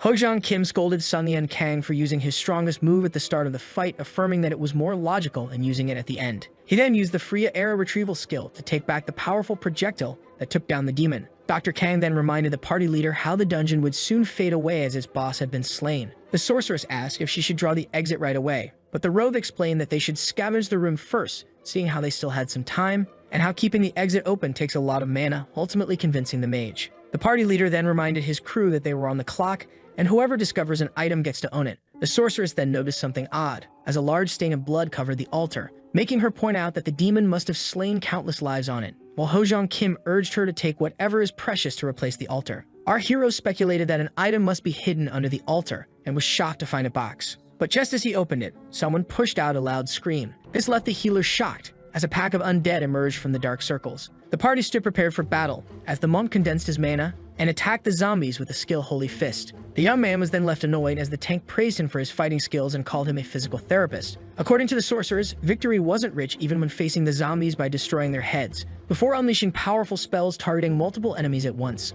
Meanwhile, our hero was taking the zombies down with his rock arrows, thinking of how odd it is to see the undead attack them even after the death of the boss. With that, the battle came to an end. Our hero then turned to the corpse of the boss monster, and to his shock, no core was found. And just as he was about to tell Hojong Kim of his find, the man suddenly lost consciousness. The hero then turned to the rest of the party, and was shocked to see all of them lying on the ground. The healer quickly realized that Hojong Kim was in a slumber rather than the embrace of death, and that the demon that he killed was in fact a fake. After crafting a stamina arrow, the hero began to think of how the real boss was still creeping in this very room. He then fired his 3 projectiles. Suddenly, one of the targets stood up and countered the arrow, while the other 2 managed to hit their targets. The hero then presented his excuses for firing the crossbow so suddenly and affirmed that the arrows were in fact buffs to the rogue. And while Isle expressed how surprised he was to see the hero healing using arrows, the quack explained how he had caught him in his trap. The rogue claimed that the doctor had it all wrong, and that his class required him to be agile and that he parried the arrow out of instinct, then pointed out how everyone was unconscious except the young man, making him call out the doctor for also being awake. The protagonist then began to recall how he was the only one to not drink the potions handed out by the rogue, who was left feeling shocked and alerted. He then summoned his knife, jumped into the air, and clashed with the young man, pointing out how the average rogue wouldn't use a dagger filled with dark magic, and that he must be the true boss of this dungeon. Upon hearing this, the young man's eyes widened, and called out our hero for being a clever adventurer. With that, the apostle of the forgotten deity Isle Crow revealed himself as the true boss of the ruins. This left our hero amazed, as he didn't expect him to actually be the one in charge, but a mere fake. The boss monster pointed out how he was now unable to lie, and how amazed he was to see the quack being the first to uncover him. Isle wanted to make our hero a live sacrifice like all the others, as he stabbed himself in the hand, affirming that the only reason was for the sake of the one he worships. This made our hero wonder about the villain's body count. The boss then planted his foot firm onto the ground, before launching himself at high speed at our hero. With that, the two knives clashed once again. Our hero tried to take the edge by using his rock arrows, but the rogue parried them all with great ease. Isle then explained how he used to be a normal rogue before being chosen by his deity, and affirmed that it will be greatly pleased with the quack as his sacrifice, just like his previous party the day he killed them. This crazed speech made the hero realize that words wouldn't work with the dungeon boss. But just then, he realized something startling. As enormous magic circles appeared, the villain asked the hero to simply accept his death, making him wonder if they were drawn with the rogue's blood.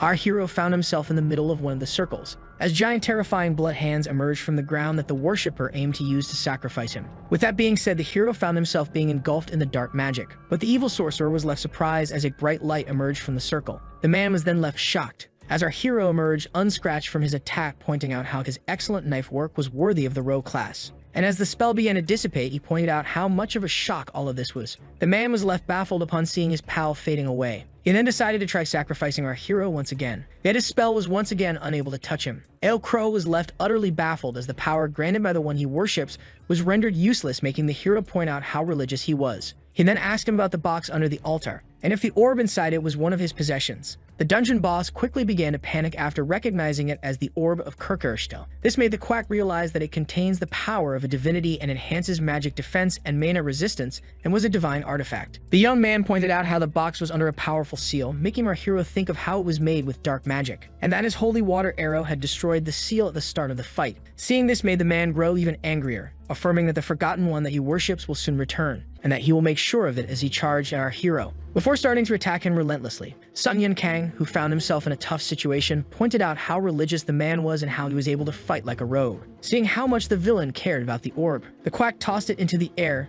daring him to retrieve it. This made Isle's attention shift completely towards the divine artifact, just as our hero had planned. He then used his mana thread to catch it before the villain did, and just as he retrieved it, he used his crossbow to craft a rock arrow, before finally managing to land a hit on the black magic user's head. Upon seeing this, the sorcerer used the skill Dark Thorns, which startled our hero. The quack realized that this skill wasn't meant to attack, but to defend the user while he caught his breath, and so he used his skill Incision in order to cut through the thorns as he charged towards the man. After grabbing a sample of the cursed plant, the man used it to craft a dark thorn arrow that he aimed at the dungeon boss. Isle looked in disbelief as the powerful arrows struck head-on. The dungeon boss was then defeated, and began to cry about his lord's orb, which shocked our hero, making him think of how the residents of this world are too attached to their religions. Isle then stated that according to the one he worships, our hero was being protected by a mysterious entity, making him think that he and it were one and the same. As Sun Yun Kang stated that he was an atheist, he began to think of how powerful Kirkershtel must truly be to be aware of the manager behind the system.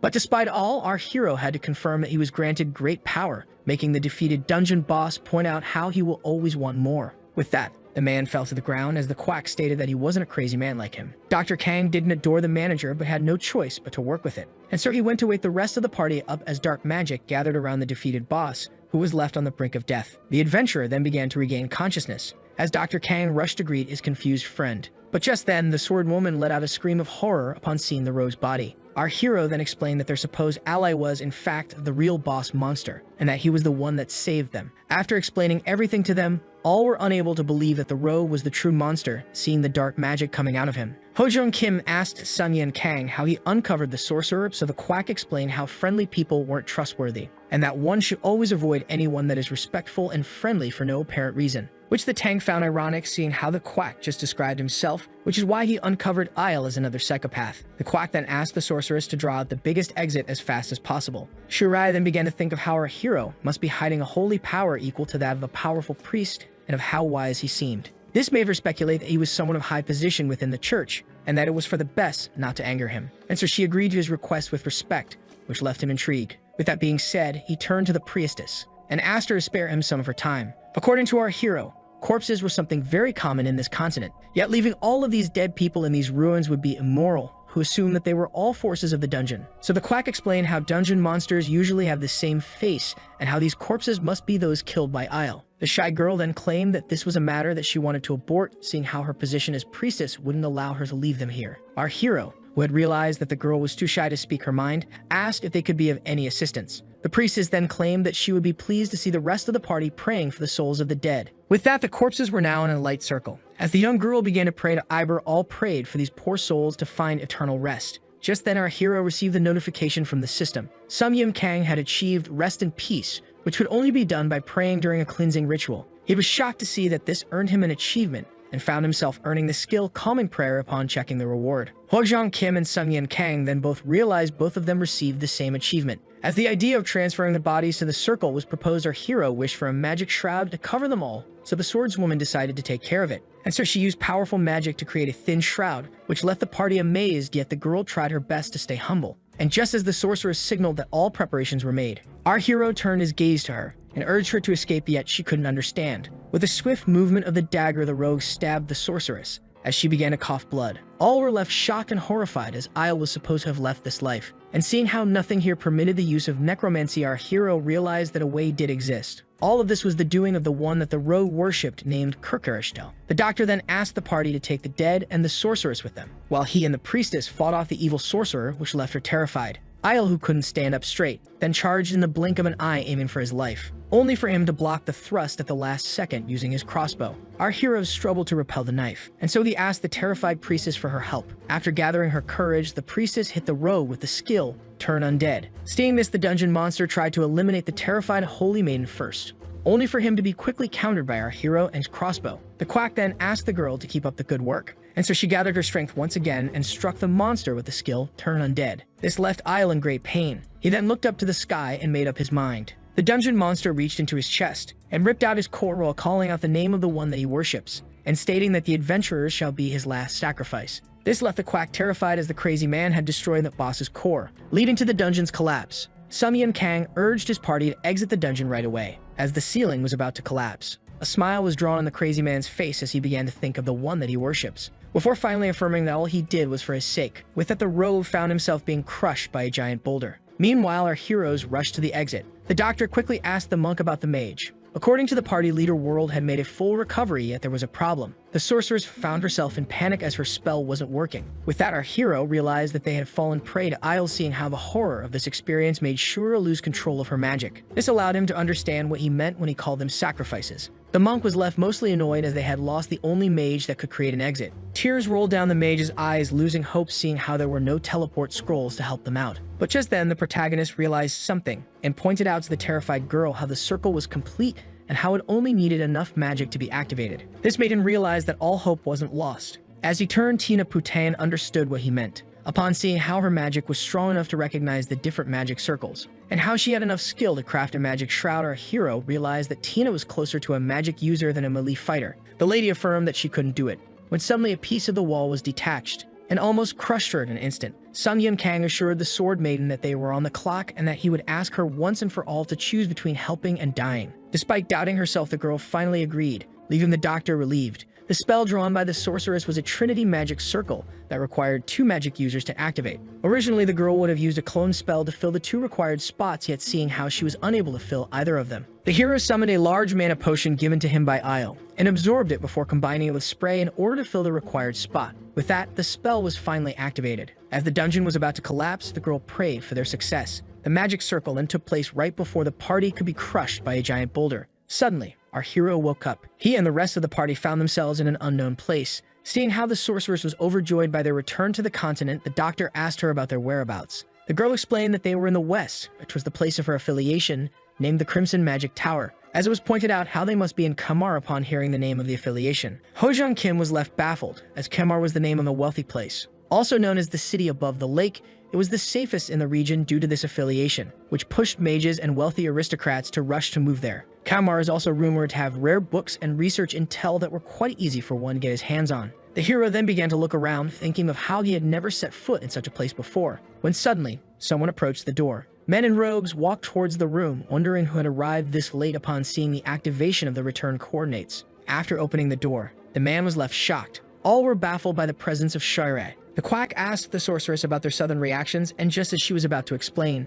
someone rushed into the room and smacked the girl in the head with the staff. The man began to scream at the young girl for having the guts to return to the Crimson Magic Tower. The party watched on comfortably as the mages tried to calm down the aggressor. After that, all was explained to the one who manages the Crimson Magic Tower sector, named Tanthal Lurath, who had just beaten down the young mage. The manager then called out the girl for almost returning to a tower she fled from as an adventurer, stating that her mage life here bored her. He then turned to the quack, pointing out how he must have made quite the achievement, yet our hero humbly claimed that he only did what had to be done. With that being said, the man offered the party some rooms to rest for the night, while his staff took care of the corpses. Later that same night, our washed-up hero couldn't get himself to sleep, and just as he decided to go walking, he stumbled upon a mysterious individual who shouldn't have been here. This mysterious person turned out to be Tina, who was left startled by our hero. The girl explained how coming back to the magic tower made her feel nostalgic, making the hero speculate that she was also a mage, which she confirmed. Tina then apologized for stupidly hesitating in such a crucial moment back then, yet our hero affirmed that she wasn't to blame,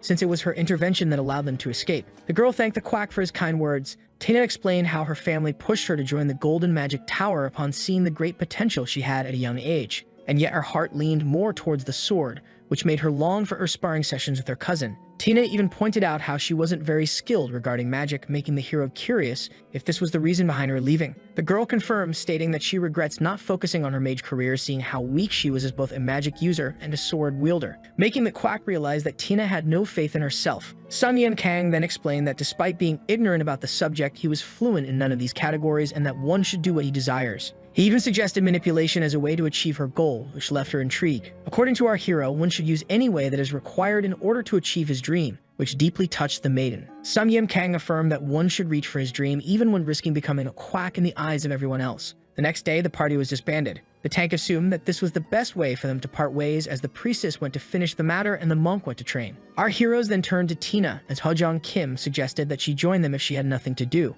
The girl cheerfully affirmed that she would be pursuing a career as a magic swordswoman. Our hero was pleased to see the girl determined to chase this dream despite people badmouthing this career for being weak in both magic and swordsmanship, and so he handed her a letter with the name Ihan Choi on it, asking her to seek the mentioned place. The said man, friend of the quack and a powerful magic swordsman, and the coldest village of the north that the girl could just observe in order to get better. The moved lady thanked our hero from the bottom of her heart, and so she went on her way, affirming that she will make sure to send letters. Just as our heroes were about to go on their way, the sorceress suddenly stopped them. Shortly after, in the office of the manager of the Crimson Tower, the man apologized for the adventurer's day, affirmed that he wasn't bothered, and was intrigued by the presence of an overexcited man. This one cheerfully presented himself as Sishin, a professor from the Obsidian Magic Tower. The name of the place intrigued our hero, so the man explained how it was surnamed the Warlock's Tower, where the good use of dark magic was studied. Hero then recalled how dark magic was allowed to be used if the mage had a permit, despite the church firmly opposing it. The professor of the Red Tower explained that Sishin came back to see him after knowing of their latest adventure, as the dark mage asked them about the warlock they fought. Sishin was curious to see if they had any of his items, stating that he was willing to buy them all for the sake of his studies. As our hero began to think that he didn't want to give out the divine artifact, he suddenly remembered something. Back then, when he slammed the warlock with his crossbow, his dagger flew out of his hand and landed in their magic circle. With this dark item being in his possession, our hero presented it to the dark mage, who was left amazed. Upon seeing the evil power residing in it, the one from the Warlock Tower became determined to study it as he emptied his bag on the table. Sishin was determined to negotiate the dagger at any cost, but our hero realized that all he had to offer could only interest mages. Then a weird-looking toy caught his eye. Sun Yan Kang then turned it on, and it suddenly began to grow and sing, leaving our hero quite uncomfortable. This created a weird atmosphere within the room. The embarrassed magic professor turned off the lively music box gifted to him by his friend, explaining how this item turns mana in the air into stamina, which was confirmed to our hero upon seeing how his stamina bar was restored to the maximum. And so, to the major surprise, he decided to trade the dagger for the lively magic box. Later on, the healer explained how the tank added some items to their deal in order to clear his conscience to the tank, who stated selling these will fetch a good price. Our hero then opened the scroll that piqued his interest, as it was a recipe for an ice potion, which pleased the quack, seeing how he needed to resupply himself with mixture and materials. Sun Yan Kang then suggested to Hojong Kim to prolong their stay here, which intrigued him. Dr. Kang explained how the manager of the tower allowed it. The mage stated that this was his way of thanking them for saving his pupil. This made Ho-jong Kim have second thoughts about his opinion regarding mages, as to him they assumed themselves superior to the others. And so the man agreed, stating how the magic tower is rumored to sell items found nowhere else, making the quack state that it was their stay's primary reason. Later on, at the potion shop of the Crimson Magic Tower, something caught Dr. Kang's attention as he was resupplying himself with stamina potions. As a potion was being made, the protagonist addressed its maker, pointing out that he shouldn't add these herbs to the potion. This made him look like an ignorant adventurer with no manners in the eyes of the mage. The man ignored the advice and added the leaves regardless. Dr. Kang urged his friend, who started to think that he was right about mages, to exit the shop. As they made their exit, the tank asked the healer for the reason behind his advice, and just after they walked a few steps away, a loud explosion emerged from the potion shop, and while Ho-jong Kim was left baffled, Sung-yeon Kang affirmed that this was the main reason for it. The tank was left shocked upon witnessing the explosion, and was then left confused as he witnessed his friend charging in. Meanwhile, great havoc was wreaked inside the magic potion shop. One of the mages urged the other to use mana shield to protect themselves from the smoke that is potentially harmful. Being said, the mages created a shield of magic around them, but something unexpected happened, as the shield made out of magic began to dissipate. Upon witnessing this, all were left shocked and in panic, and so the magic users rushed to the exit, when suddenly, our protagonist arrived. As his friend blocked the exit, Sung-yeon Kang affirmed that no one shall leave this place. He then recalled his advice to the young mage regarding the herb. The quack reassured the magic users that the incense herb wasn't harmful, which shocked the young mage upon hearing the name the man gave it. Our hero explained that the smoke wasn't poisonous, which reassured the mages. But as he stated that exposure would result in the mana inside their bodies melting, all were left in a great state of panic. The young mage then felt something coming up. He and the rest of his companions began to barf on the ground. All were left horrified by this incident, as it meant that the mana had exited their bodies and that they couldn't resort to magic now, which made them all rush to the exit in terror. Yet upon seeing this, the hero fired some arrows in order to calm them down, before deciding to remind them about their whereabouts. The young mage was then shocked as the man explained how they were in the middle of the Crimson Magic Tower, and how unwise it would be to deal with this incident once outside. Magic towers were institutions made for mages in order to study magic and sharpen their skills, meaning that they are made for numerous facilities that use magic for their research. The magicians quickly realized that opening the door would result in the countless facilities being ruined, which made them lose hope. Yet the quack showed them that there was a way to counter the smoke, and that they would remain unharmed if they consumed the cure and waited, which you could obviously make being a healer. Yet just as they urged him to begin cooking, the hero stated that countering the smoke was far more important than helping the mages, making a chill run down their spines. Becoming deprived of mana wasn't a lethal event, yet in the eyes of mages, it was a fate worse than death. Yet helping them wasn't his priority. With that being said, the mage gathered his courage, went on his knees and begged the man for the cure, along with the others, stating that they would do anything to make the smoke disappear. A dark smile appeared on our hero's face as moments like those made his career as a healer. Ho-jong Kim was curious if the mages would have to absorb all the smoke, stating that they didn't have time for it, despite how amusing it sounded. To their good fortune, this incident occurred in the magic potion shop. Our protagonist urged the mages to fetch him the ingredients. Each of the magicians was given a paper with the ingredient names on them. Just like that, our hero was given exactly what he needed, while thinking of how this problem must be handled in the shop despite their inability to touch the smoke. Our hero came up with the simple solution of changing the smoke's physical properties. Suddenly, Ho-jong Kim began to take off, making the hero realize that he must speed up the process, seeing how his ally was getting affected despite his weak magic. After powering it into the bottle, our hero used that for the skilled spray, thinking of how he must help Ho-jong Kim. As the purple mist began to spread out, small balls began to drop from the air. This shocked the mages, as well as the tank. Sung-yeon Kang explained that this solution turned the materials into gel. He then cheerfully demanded them to get rid of the condensed substance. While cleaning, one of them tried to complain, but the others quickly tried to shut him up, fearing the quack's reaction. Just like that, the smoke had been handled and all were cured by the power of the incense herb antidote. Yet this little adventure resulted in the potion shop being in a very pitiful state, which made the mage apologize to him. The quack affirmed that they should present their excuses to the owner of the shop instead after cleaning it up. With that, the young mage pointed out how the quack mentioned an incense herb, which confused him, seeing how he was certain of using an aroma herb. He explained how it referred to aroma herbs that were transformed by concentrated mana,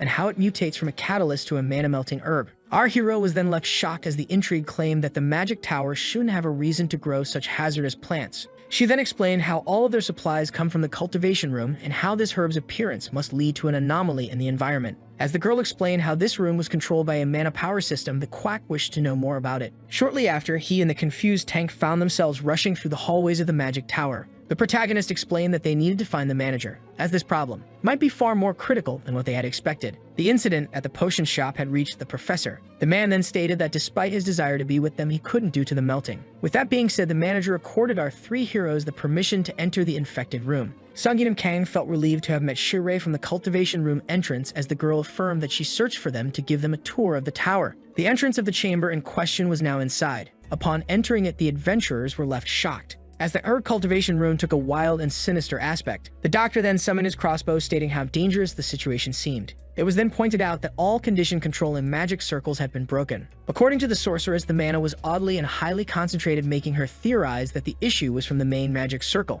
And while they were discussing the whereabouts of the said circle, something began to move. Our hero then noticed something attacking them, and so he grabbed Ho-jong Kim in order to push him out of harm's way. The tank was left curious about the nature of the attacker, yet the healer pointed out how obvious it was, as it was a plant turned into a monster named Martin Ivy. Shirei quickly used her spell Wind Cutter in order to quickly take out the monster, yet it only had little effect. The plant then tried to counterattack, only for the tank to comment at the last second in order to protect the girl. Ho-jong Kim was able to slice a part of Martin Ivy, when suddenly something began to form on the plant's wound. To everyone's shock, the monster grew another tentacle and quickly used it to whip the sorceress and the tank. The quack was also impressed by this regeneration as he bombarded the monster with rock arrows. This maneuver allowed him to sever some of Martin Ivy's vines. As it began to regrow its missing parts, the tank found its advantage to be too unfair. Yet to his surprise, our hero pointed out that this time wasn't like the last one, stating how its regeneration was far faster after being sliced with a wind spell. This made the adventurer realize that the main cause was the magic of the attack, and these monsters were just plants fertilized with mana.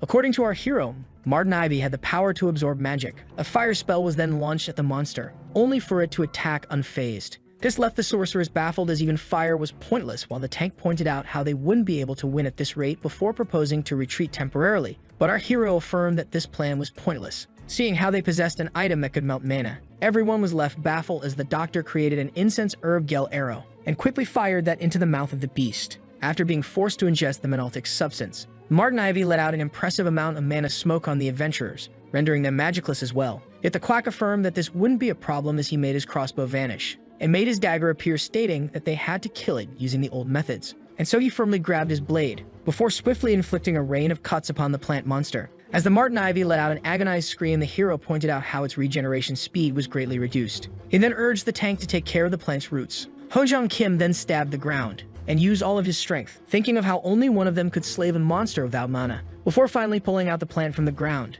and asking Dr. Kang to put an end to it. Our hero then jumped into the air, gathered his power within his blade in order to use the all-cutting skill. Just like that, the beast was sliced in half, and with its defeat, the adventurers felt relieved. With that, the quack asked the sorceress to guide him towards the main magic circle. The center magic circle was in a pretty bad shape. This sight made our hero wonder about the reason behind it, so Shirai explained how it must have been overloaded by its own mana, and seeing how the magic was getting crushed by its own weight. As the magic circle became more and more unstable, the heroes quickly realized that it was soon to explode. Just like that, the protagonist and his friend found themselves in front of a time bomb. And while the tank began to panic, the healer asked the sorceress if there was any way to stop the magic from going in. The terrified lady affirmed that there isn't any way to do so, and that a normal magician couldn't even see the mana circuit, before stating that even your own touch could make it explode. The girl then proposed to escape as far as possible. Yet the doctor knew that running away would be pointless, seeing how an explosion fueled with such magic power could even reach those outside the tower. And so he used his observation skill in order to see the mana circuit. After taking a good look at the main mana circle, the quack was finally able to see the flow of mana. Tank and Measure then left shocked as our hero made his way to the highly unstable main mana circle. The healer realized that this sensitive spot shouldn't be dealt with a normal attack, and so he summoned a particular item, which was the Orb of the Forgotten Divinity that increases one's magic defense and resistance against mana to deal with this situation. As the unstable circle struck our hero with powerful lightning bolts, his allies had no choice but to watch in horror. Yet despite the pain, he decided to go for the circuit joint, and so he firmly grabbed the orb, buried himself, and used the skill Throw to launch his only shot. The Orb of the Forgotten hit the mana circle in its center, preventing any more mana from going inside it. The divine artifact then absorbed all the magic, before falling unscratched to the ground. The mage then opened her eyes, and was shocked to see that the unstable magic was gone. At first, she didn't understand what just happened, but a simple smile from our protagonist explained it all, and so she and the tank rushed to hug the man who remained unfazed. Sungyeon Kang felt thankful to his observation skill, as it allowed him to fully comprehend the orb's abilities. Later on, the manager of the tower was left shocked by the recent events, pointing out how the issue must be from the power system itself, as his students stated that the magic tower would soon crumble if similar issues occurred. The sorceress urged for the master to grant them permission to investigate, seeing how the shield that protects the city will crumble if the tower falls. Yet the manager explained that he didn't have enough power to grant them permission to investigate the core of the tower. This made the situation quite challenging for our heroes, as the protagonist asked if there was someone with the necessary authority. The manager explained how they should turn to one of the deputy masters, that goes by the name of Sir Hybe. The old man then asked our hero, who entered his office, about what he saw from him, so our hero began to explain the problem. And after being done with the explanation, the master assumed that the healer wanted access to the mana center. And before our hero could even deny this assumption, the man burst out. Sir Hybe screamed at our hero for being insolent enough to have this idea, pointing out how the mana center had been made using the finest technology in the Crimson Magic Tower, and that it would remain protected even if the tower itself is destroyed. Our hero was then left baffled, as the man affirmed that the mana center was perfect as it is. Yet just as the mage and the tank tried to point out the problems that they had run into in the magic herb cultivation room, the old man began to shout at the young girl for badmouthing their facility's honor after deserting it. And as he firmly forbade them from entering the mana center, our hero coldly and calmly suggested to the old man to quickly start the evacuation and do something about the problem. The deputy master ignored our hero's words as he explained how this would benefit him too. Just like that, the three of them were kicked out of the office, leaving the sorceress and the tank utterly annoyed. And while our hero pointed out the man's strange behavior, the girl affirmed that she hated magicians, which left Hojang Kim utterly intrigued, the dark smile stating that all of it was meaningless, as back then he used his observational skill, revealing a near death that surrounded the old man. The old one then took a seat and worriedly wondered how much was discovered. The deputy master grew worried that the youngsters discovered that the mana power system had become defective. Sir Hybe had ignored his role, seeing how he was preoccupied with the next master delegation ceremony, and realized that this incident could ruin his promotion. And so he decided to keep the matter a secret until he becomes master of the tower. Just then, he would quietly resolve the matter. Just then, the deputy master spotted a crack on the wall. To his surprise, a flash of light occurred. Before a great mana explosion, the mana began to burst out from everywhere, which made the ceiling crumble. Just then Sir Hybe got back to his senses and found himself stuck under the rubble. When he tried to remove them by magic, he was suddenly electrocuted, making him realize that magic was circulating in the wrong way inside his body, and so he began to scream for help. Feeling relieved to hear footsteps coming near, but to his shock, a familiar voice addressed him. Sun Yan Kang, who had just arrived, called, giving the deputy master necessary advice. The shocked old man then apologized for his rudeness and begged our hero to help him. Dr. Kang theorized that the system must be leaking mana from broken places, thinking of how the man who completely ignored him back then was now shamelessly begging him for help. Dr. Kang was left disgusted by the man who asked to be saved before all the others. To the deputy master's shock, our hero stated that this wasn't worth his time. The old one then clenched his teeth as the hero insinuated that he was willing to make a deal in exchange for his life. And so Sir Hyde stated that he had something that would surely interest the quack. The old man claimed that he would give the hero the key to the mana center if he rescued him from under the rubble, pointing out how helping the others could only be done by stopping the center's mana from collapsing on itself. This made our hero realize that the old man was trading the life of everyone for his. He then found it pathetic that such an individual was a candidate to be the next head of the Magic Tower,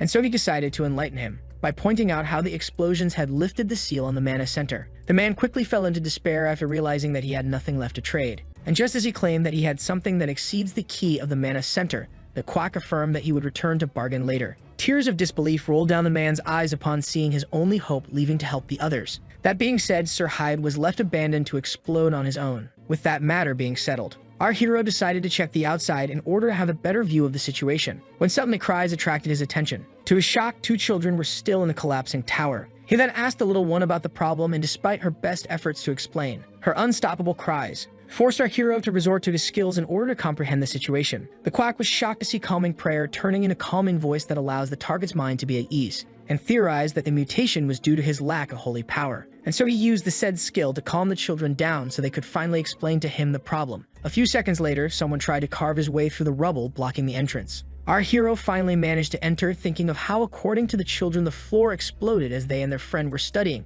and how Rijai created a shield to ensure their escape when a bookshelf suddenly fell on her. Our hero prayed for the child's safety, when he suddenly noticed her lying under the ground under the bookshelf. As he approached her, the child asked him about his name. Rijai quickly deduced that the man who claimed to be here to help her was an adventurer based on his outfit. To his shock, the little girl displayed great wisdom, urging him to let her be and go rescue her friends. And after seeing how many painful injuries she had, he quickly realized that she was very selfless when it came down to her friends. This made him compare the brave little girl to the selfish old man as he tried to remove the rubble. The child asked the hero to stop as a simple contact between them would get him electrocuted by the mana as its flow gets reversed in his body. Yet, as our hero reached out his hand to her, the little one thought that she was to blame. Yet to her shock, the man who was completely fine used his skills to stop the bleeding despite being unable to deal with her pain. As the amazed Reiji asked the adventurer about his ability to use his powers when his mana is reversed, he cracked a gentle smile and affirmed that the reason behind this prowess was him being a quack while thinking of how he could leave someone as bright as her behind.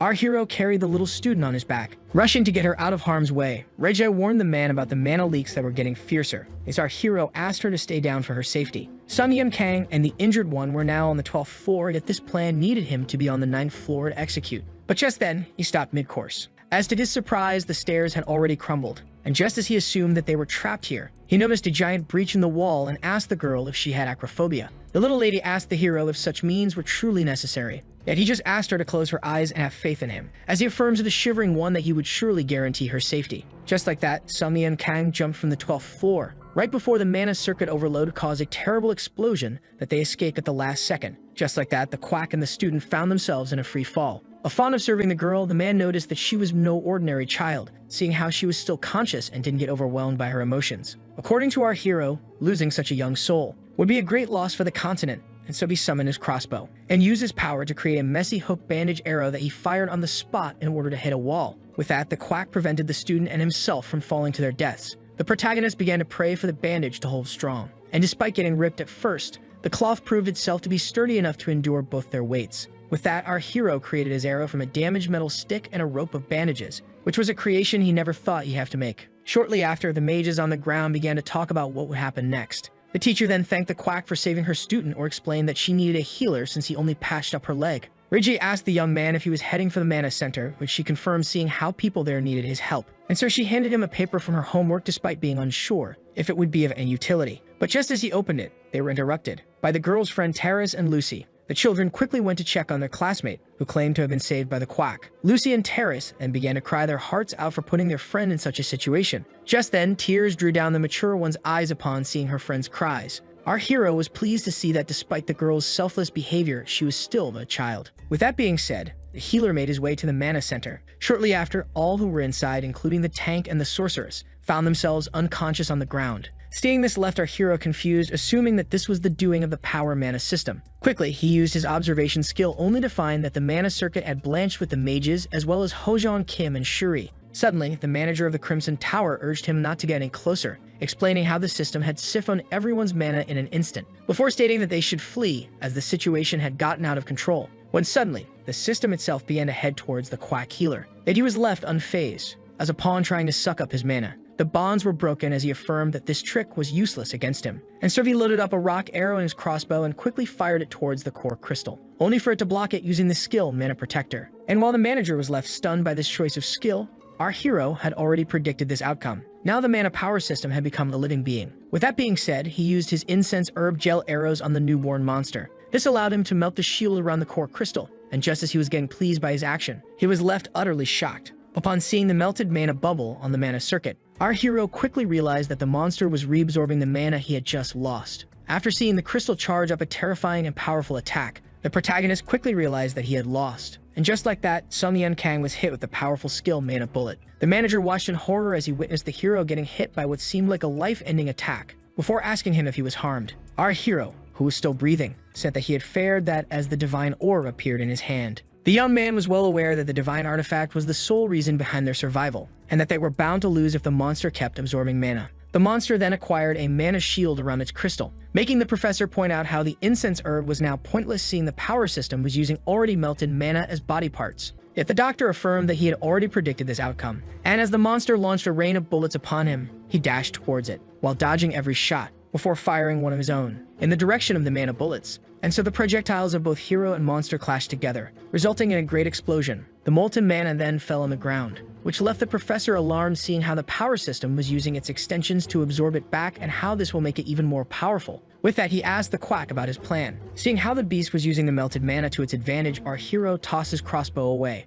Before taking a good grasp of the ground and jumping into the air, Sun Yim Kang planned to take it down using the orb of the forgotten deity. He then unleashed a new attack named Kirkarash Tel Punch in order to break the melted shield. Yet in the eyes of the professor, this feat was done by bare hand, and so a barrage of attacks was unleashed on the crystal. And just as our hero was about to deliver the final hit, the monster began to reuse the melted mana, and after recollecting it once again, grew two giant arms to our hero's bafflement. The quack escaped the monster at the last second as it tried to grab him. And while the manager was blown away by what he had just witnessed, the hero began to think of how stubborn this monster was. The professor had a hard time believing that this atrocity had been born in their magic tower. The powerful monster then slammed the ground with its fist, unleashing a devastating shockwave. Sun Yim Kang realized that the monster, who was now near death, was trying to save its own life by keeping up a distance between them. And so as he began to wonder about a way to take it down, he suddenly remembered the scroll given to him by the little girl and thought of it as the solution. Seeing how the beast was hungry for mana, our hero summoned his crossbow and charged it with mana potion arrows. The projectiles were shot on the wall as a distraction. This made the beast stop mid-attack, before rushing to its favorite treat. With that, the power system had fallen into our hero's trap. Suddenly, the arrows lost their light blue to a dark color, as even the system itself began to change colors. The monster couldn't comprehend it and tried to attack this odd phenomenon. Our hero was pleased by the scroll's performance. As he summoned his rock arrows, he pointed out how it was created by the little girl to corrupt mana, before shooting at the monster and hitting it right in the crystal. With that, the power system exploded. Our hero had finally won. Later on, in a great speech, it was pointed out how the mana power system was the cause of a great problem. Master Roker then expressed his gratitude towards the healer in front of everyone for saving the Crimson Magic Tower along with the city. The old man then asked the quack to state his wish, which greatly pleased him, as he requested the exclusive domain of the mental relaxation magic circle carpet, which left everyone shocked. And while the rest of the mages began to gossip about how important the requested item was, the master pointed out how it is passed down by those of the tower, and how one that is not of them could not get it regardless of his greatness, leaving our hero to an expected disappointment. And so by the power bestowed on him, Master Roker declared our protagonist an honorary member of the Crimson Magic Tower, affirming that despite not being a magician, he risked his life in order to save their tower, and that no help shall come their way in the future if they reject their present savior. This left our hero in utter shock.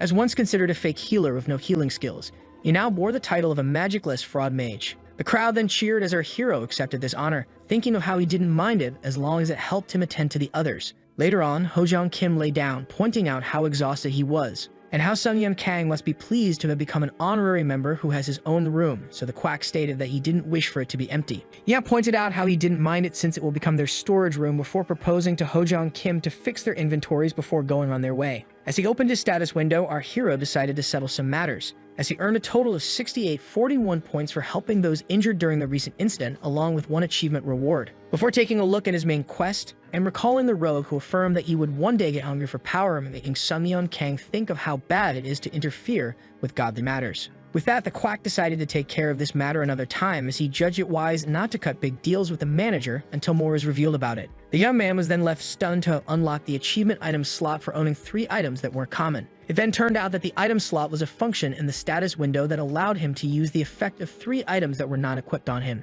This left our hero pleased, as it was perfect for the roach and the divine artifact, which were annoying to care for. He was then left curious about the existence of an achievement regarding the magic tower. Just as he was plunged into his own system, his friends remembered something and asked him if he was going to use the magic tower robe that was gifted to him. Yet our hero affirmed that it would not match him as a healer. And just as he thought that white was the better color, he suddenly realized something. Sun Yim Kang then summoned his crimson emblem and wore the said robe that proved his belonging to the magic tower. Just like that, our hero had unlocked his wanted achievement, leaving him very pleased. After storing some of their items, some earthly stuff was summoned to the ground. Ho-jong Kim was intrigued as Sun Yim Kang looked at him in an odd way. The doctor recalled how the tank stated to have been kidnapped while relaxing at home in pajamas, but she confirmed. The quack then stated that Ho-jong Kim had it better than him, for coming with earthly items despite it all being useless. Yet the man affirmed that his pillow wasn't, affirming that it was always with him regardless of the harsh conditions he had faced. The man was then left particularly triggered as he allowed his friend to take it, its scent infused. After glaring at a photo, the protagonist wondered if it wasn't better off in this storage room. A few moments later, the images bid farewell to the great heroes who saved them and made their way to visit Kamar. The tank pointed out how much more impressive it was than their village, as the healer stated that it was due to it being the home of rich individuals. Yet when they went to get a carriage, the old man affirmed that none were available now, making Ho-jong Kim, who hated sea travel, speculate that they had to go by boat. The hero then asked if this was a problem in this table. Yep, the man affirmed that it wasn't the case. Just then, they heard someone shouting nearby regarding the bridge. The man was screaming at the guard as he needed to get his carriage to Charon City. Yet, as the soldiers explained how the use of the bridge wasn't safe anymore due to the recent issues in the Crimson Tower, the man was having none of it. And in the leap of impatience, he pulled out his staff and used its power in order to create a path made out of ice. This left the guards feeling alerted, as well as the tank and the healer. Just then, movement appeared underwater, and from it, many emerged. Numerous fishmen appeared on the surface. The soldier then readied themselves to fight while the civilians began to run from the fishmen. Just like that, man and monster charged at each other. One of the fishmen gripped the sphere with its sharp teeth, quickly overwhelming the soldier. But just then, arrows were shot, hitting it in multiple spots. This left the guard shocked. The hero then reloaded his crossbow, before shooting multiple fishmen once again. He then urged his friend, who used the temporary offensive buff Vampiric Craving to stop the beasts from resurfacing. The thing then gathered all of its strength, before destroying the ice bridge in one thrust. With that, the monsters were quickly defeated. Yet, to Ho-jong Kim's surprise, Sung Yen Kang affirmed that the real fight had just begun. Just then, one of the guards realized that one of his friends was injured. Yet, just as the young one affirmed that this was nothing serious, he noticed something weird. As scales began to grow on his skin, the guard let out a loud scream, making our hero point out how he was turning into a monster. The guard was horrified upon seeing how fast the infection was spreading. All were left in shock upon seeing the man mutating. This phenomenon turns a man into a fisherman after being infected by the sad monster's blood, forcing him to try and contaminate the other humans. One of the guards proposed to purify the young man's blood by using a healing skill, yet our hero affirmed that it would be pointless. The guards recognized the man who explained how healing magic was useless against blood-infected injuries as the one who helped them kill the monsters. Upon hearing this, cutting off the arm was proposed, yet the quack affirmed that the infection was too fast and that it would have no result. This made the young man fall into despair upon hearing that his problem had no solution. With that, he pulled out his sword and placed it on his neck, stating that if his fate was to live as a monster, he would rather die on the spot. The others were horrified at this sight, and just as the man began to end his own life, he was suddenly stopped by the white coat, who asked him to take it slowly. This left the young one confused as the quack affirmed that there must still be hope left to find a cure, and if the said remedy doesn't exist, he shall easily be the first one to make it. Shortly after, our hero dived into the water in front of everyone. According to Sung Yen Kang, the main ingredient for the cure was a fisherman's liver, yet seeing how they decay quickly on land, he had to take it from underwater. His use of the absorb skill on the one potion spared him the worry of breathing. Our hero had accumulated a total of 6841 roulette points, stating how his current skill set wasn't adequate for underwater combat. Our hero began to spend the roulette in hope of acquiring anything useful. Despite possessing a 100% accurate shot, our hero wished to keep it saved. Yet he had no choice but to cash out his star quest, seeing the solution to this problem required it. But just then, our hero dodged a shot to the head. The quack was now injured on the shoulder, realizing that this was a water cannon. Our hero didn't expect himself to stumble upon a gang of fishmen, and seeing how he didn't have time to close the distance, he charged up his crossbow and launched his hook shots, immediately hitting one of the beasts. With that, Sung Yen Kang began to pull a monster, before killing it in one slash, leaving him very pleased. On seeing this, the rest of the underwater monstrosities charged our hero. Yet by launching some swift arrows, green blood began to mix with the water. Our hero managed to kill every single one of them. This ease made him realize that he wouldn't have to resort to his new black star skill. Yet one thing left him intrigued, as the monsters were oddly numerous. But just then he turned around and found himself in front of a rare Fitsta fishman. The rare beast then loaded his spear and attacked our hero using shockwave, and so he quickly resorted to the chain of his hook shot in order to pull his prey towards him and use it as a meat shield. For the quack who had just fled death assumed that the scale of the rare monster's pride was the reason behind the fishman's gathering, and that he was now on the clock as his wind potion had 5 minutes of effect left. The rare monster then used water cannon on our hero, making him realize that it could only use 2 powerful skills which were easy to dodge. This made him theorize that the monster was waiting for his air to run out, and so he decided to use the power of his crossbow in order to counter its tactics, as the beast let out a smile, before easily dodging the underwater arrow. Yet it was already too late, seeing how it had already scratched the rare monster. The rare fisherman was left stunned upon seeing that this arrow was a cure failure of his skin. With that, the beast was plunged into deep pain. Our amused hero assumed that it was enraged by the fact that he had used poison on it, as this was the cure failure crafted from the monster's liver, which despite not being lethal, should plunge the air monster into horrifying agony. With that being said, our hero loaded his crossbow and cashed out his star quest. Just like that, the quack acquired a new black star skill, a skill that was so powerful that its arrows made holes into the monster's body. After using the black star skill harpoon arrow, Sung Yen Kang urged the rare monster to give up its relic and die. Meanwhile, at the surface, the tank and the guards grew worried seeing how long the protagonist had been underwater. But just then, something began to resurface. All were left relieved upon seeing Sung Yen Kang taking a breath. As they asked him if he was injured, the wet hero walked out of the water, affirming that humans weren't meant to live underwater. The young guard was pleased to see the scales rapidly disappearing. All were amazed by the healer's prowess, as the cured one affirmed that he was indebted to our hero. The quack then asked him to keep the city safe as a way to repay him back, when suddenly, a guard arrived carrying urgent news from the east and west gates. The healer couldn't believe it, as the man affirmed that the other two gates had been fighting the same type of monsters as them. Tormented screams were heard in the Kamar Guard infirmary. The guards were suffering physical and mental pain as they began to mutate. Our hero quickly barged in, before loading his crossbow with the Fishman mutation cure arrows and shooting at every single infected guard in the infirmary. With that, the cure began to take effect. Yet the tank realized that some had already been completely mutated, making the doctor explain how they were now beyond saving. The newly born Fishman grabbed his bed and threw it at our heroes, who easily managed to dodge it. Ho-jong Kim tried to slash it, yet the beast used its powerful teeth in order to break his blade, leaving him utterly amazed. With that, the hero used his new star skill in order to attack it. Just then, the tank noticed that the quack was in a tough spot, as two fishmen had managed to reach him. And seeing how his weapon was now broken, the man decided to use himself as a mid-shield, tanking the monster's bite. With that, Sung Yun Kang slammed the one behind him, before pointing his harpoon arrow at the monster, overpowering his friend and shooting it right in the head. With that, fell the last of them. Ho-jong Kim was annoyed by his broken sword, so Sung Yun Kang affirmed that he was using it pretty brutally. And when he proposed to cure him, the tank declined, stating that being bitten wasn't really a problem. Just then, the captain arrived and was devastated by the state of his men. The quack explained that some had been cured, and how some were already too deep in the infection to be saved. This left the captain with a bitter taste in his mouth regarding his fallen men. Later that day, our hero tried to stay humble as the captain thanked him for saving them from a great disaster. And just as Sung Yun Kang was about to discuss his reward, someone interrupted them. Individuals began to demand the cure from him. Our hero recognized them as the citizens who built the ice road. After using his observational skill, it turned out that none of them was harmed, which left him utterly intrigued. Yet when he pointed out how they were all fine, the citizens screamed that they were also present when the attack occurred and that they might get infected. They then loudly claimed that their lives were far more important than the soldiers.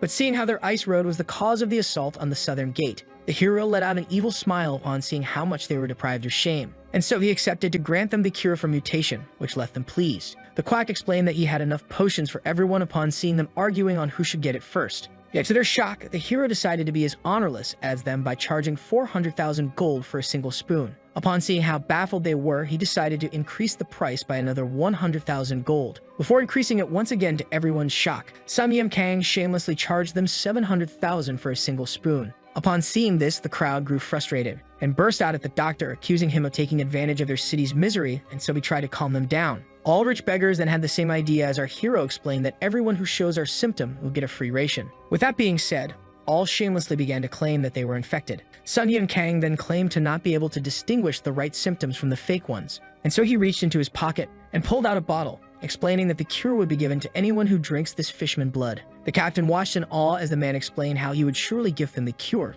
stating how they would surely be infected upon drinking the green liquid. This left the crowd terrified, as the protagonist cheerfully asked them who shall be the first to get mutated. After saying those very words, the crowd began to have their doubts whether they would be given the cure or if it might even work. They then began to back out, before running away and pushing the experiment one at another. The captain was left amazed by how easily the doctor got rid of the beggars, making him point out how difficult clients were his specialty. Sung Yun Kang was left disappointed, seeing how he was planning to exit the city today. He then asked the captain if there truly weren't any carriages out of the city, yet the man confirmed that there weren't any. And so the tank asked him about their next course of action. The hero, who had to resupply himself with potions, suggested spending the night in the city, so Ho-jong Kim proposed to get dinner first. Yet the quack stated that he wanted to appraise his relic first, making his friend congratulate him for slaying a rare monster whom he stated was weaker than the zombie. Shortly after, they entered the Kamar relic appraiser. The hero could tell that the shopkeeper who welcomed them was someone utterly despicable. Before explaining how he needed to see the value of a relic, the shopkeeper was left amazed as a rare relic was now in front of his eyes.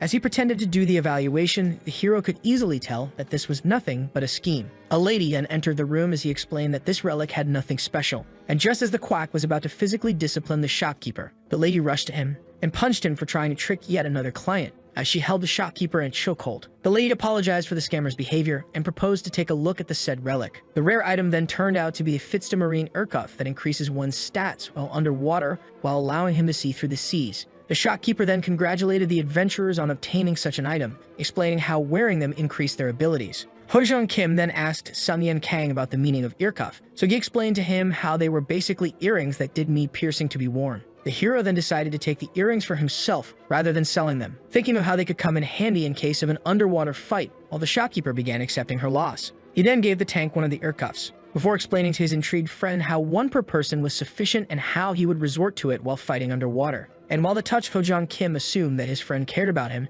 Sung-yeon Kang was in fact tired of being the only one fighting underwater. Once the tank pointed out how he needed to have it equipped in order to use it, he was left amazed as he introduced him to the achievement item slot that he unlocked by possessing the 3 items that weren't common. And so he used the item slot to stock the Moonlight Totem and his new air cuff. As the tank handed the hero the rare carpet that he had given him to unlock this achievement, the healer pointed out how they should help each other like this later. The heroes then decided to find a place to spend the night, so Ho-jong Kim proposed to go back to the magic tower. That the idea was quickly ditched, seeing how awkward it would be to go back after less than a day. But just then, someone overheard the Earthlings' conversation and approached them. Later that same night, as the shopkeeper made her way into the city, she had finally reached her house and was shocked to see Sung-yeon Kang and Ho-jong Kim sitting with her family at dinner. The lady was confused as to why her customers were here and assumed that the guard was fired, so he angrily explained how he was on a break. After pointing out how brother and sister looked alike, the mother explained that this was her son's savior who would be staying with them until he could exit Kamar. The quack began to think that this family wasn't normal, seeing its earliest generation served in the Kamar Guard. Cyril Cadler then explained that it would be scandalous to see the one who saved the guards sleeping outside, which shocked his sister Shale. Seeing how our hero was the one that everyone was talking about, the girl introduced herself and stated that the quack could stay as long as he pleased. Her brother was then left triggered upon hearing her giving him his room before explaining how he would return to the barracks. And while Sung-yeon Kang was amused, Ho-jong Kim pointed out how they truly seemed like brother and sister. Later that same night, our hero suddenly woke up, wondering about the time. Sung-yeon Kang then realized that something seemed weird. Upon seeing an intriguing mist on the horizon, he realized how it was all concentrated in one single spot. After recalling the watchtower of the Cadler residence, our hero decided to use it in order to have a better view. Sung-yeon Kang slowly opened the door and walked towards his destination, when suddenly a sword was lifted and placed right on his neck. Fear began to install itself in our hero's heart, who didn't have enough time to react, as his mysterious attacker asked for his name. The quack found himself in that rather tough situation, thinking of how hostile the man must be for physical threat to be his first action. Yet just as he began to summon his own weapon, the young guard explained to his uncle how this was Sung-yeon Kang. The protagonist then began to recall his weapon after seeing that the man realized that he was the one who saved his nephew. After that, the man expressed how sorry he was for almost hurting the one who helped his family member. Yet Dr. Kang affirmed to Hikaru Cadler that he wasn't to blame, seeing how he was an outsider inside his house. Hikaru explained how every morning he watches the lake and that despite people calling it useless, seeing how magic tower barriers were present, he did it because he wanted to protect his own with his own power, making our hero realize the reason behind the watchtower's presence. The quack spotted something upon using his observational skill, and summoned his crossbow before explaining to the old man how this tower wasn't pointless, leaving him intrigued. Sung-yeon Kang then used his skill, Harpoon Arrow, in the direction of the mist. Shortly after, a small flash of light occurred, followed by a back explosion. Upon seeing this, the hero realized something about the fog. Both uncle and nephew were left stunned, as that the fog turned out to be a way of concealing those who wanted to attack the city. Just like that, the city was caught by surprise. Cheryl asked the man to prepare themselves in order to prevent the beasts from entering Kamar. The old man firmly grasped his blade, before decapitating his first monster. His niece and nephew followed his footsteps and also began killing the monsters. The tank was shocked to see the entire Cadler house joining the battle, making the healer point out how they are a military family, and seeing how they were gifted new weapons. The healer, Kamar Silver's Glory, and the tank, who had Kamar Golden Glory, decided to join the fight as well. The monsters were many and fierce, yet Ho-jong Kim charged at them nonetheless and slayed them on the spot while pointing out how fish shouldn't be on land. Ho-jong Kim was even left amazed by his new weapon that almost tripled his damage. The Cadler siblings pointed out how monsters kept arriving on land. Sung-yeon Kang then realized that the monsters must be buffed, seeing how they weren't suffocating on the surface. Just then, he spotted magic users above the sea, and realized that the 3 fishermen sorcerers were the ones behind the attack. And so the healer decided to use the weapon's skill, Silver Glory, that allows it to use the moonlight effect. The effect of the moonlight will also make the blade respawn in its thrower's hand, before launching a successful surprise attack at one of the 3 mages. Sung-yeon Kang realized slaying the sorcerers would cause the monsters to retreat. The fishmen were then left in a tough spot as the retired Cord ordered an all-out attack. And so the remaining 2 used their powers in order to chain a powerful spell. Just like that, the Fitsta giant crab emerged from the depths of the seas. And while the Earthlings began to fantasize about eating the crab, the shop owner reminded them that they had bigger matters to take care of. The crab then made its way onto the beach. The city defenders then decided to take it down before it could cause any damage. Yet the tank struggled to injure its tuck shell, After using his observational skill to assert the situation, the hero informed his friend that the monster was using the defensive power of its sturdy body protection. As the beast unleashed a powerful shockwave, the hero urged the rest to assert its weaknesses. As the guard found himself unable to escape, he suddenly spotted something. He urged his sister to flee from the giant crab, but the shopkeeper affirmed that she was going to defend the city with her life. The monster then easily shook her off, before trying to quickly stab her with its leg. Just as the girl assumed herself dead, the Earthlings quickly intervened and smashed the said leg to pieces. That's when our heroes realized the monster's weaknesses, and so they urged the Cattler house to target the legs. And so all charged at the monster to protect Kamar as they were a military family. Just like that, the crustacean's limbs were destroyed, and with the two mage fishmen slain, all began to cheer joyfully for having achieved victory. Then the old man thanked the Earthlings on behalf of his family for them saving the city. The exhausted Sumyeon Kang affirmed that it was nothing as the man affirmed that he was indebted to them. Hojong Kim affirmed that they were still exhausted seeing how they didn't sleep enough. And so the family urged the two of them to get some sleep before their grand crab feast,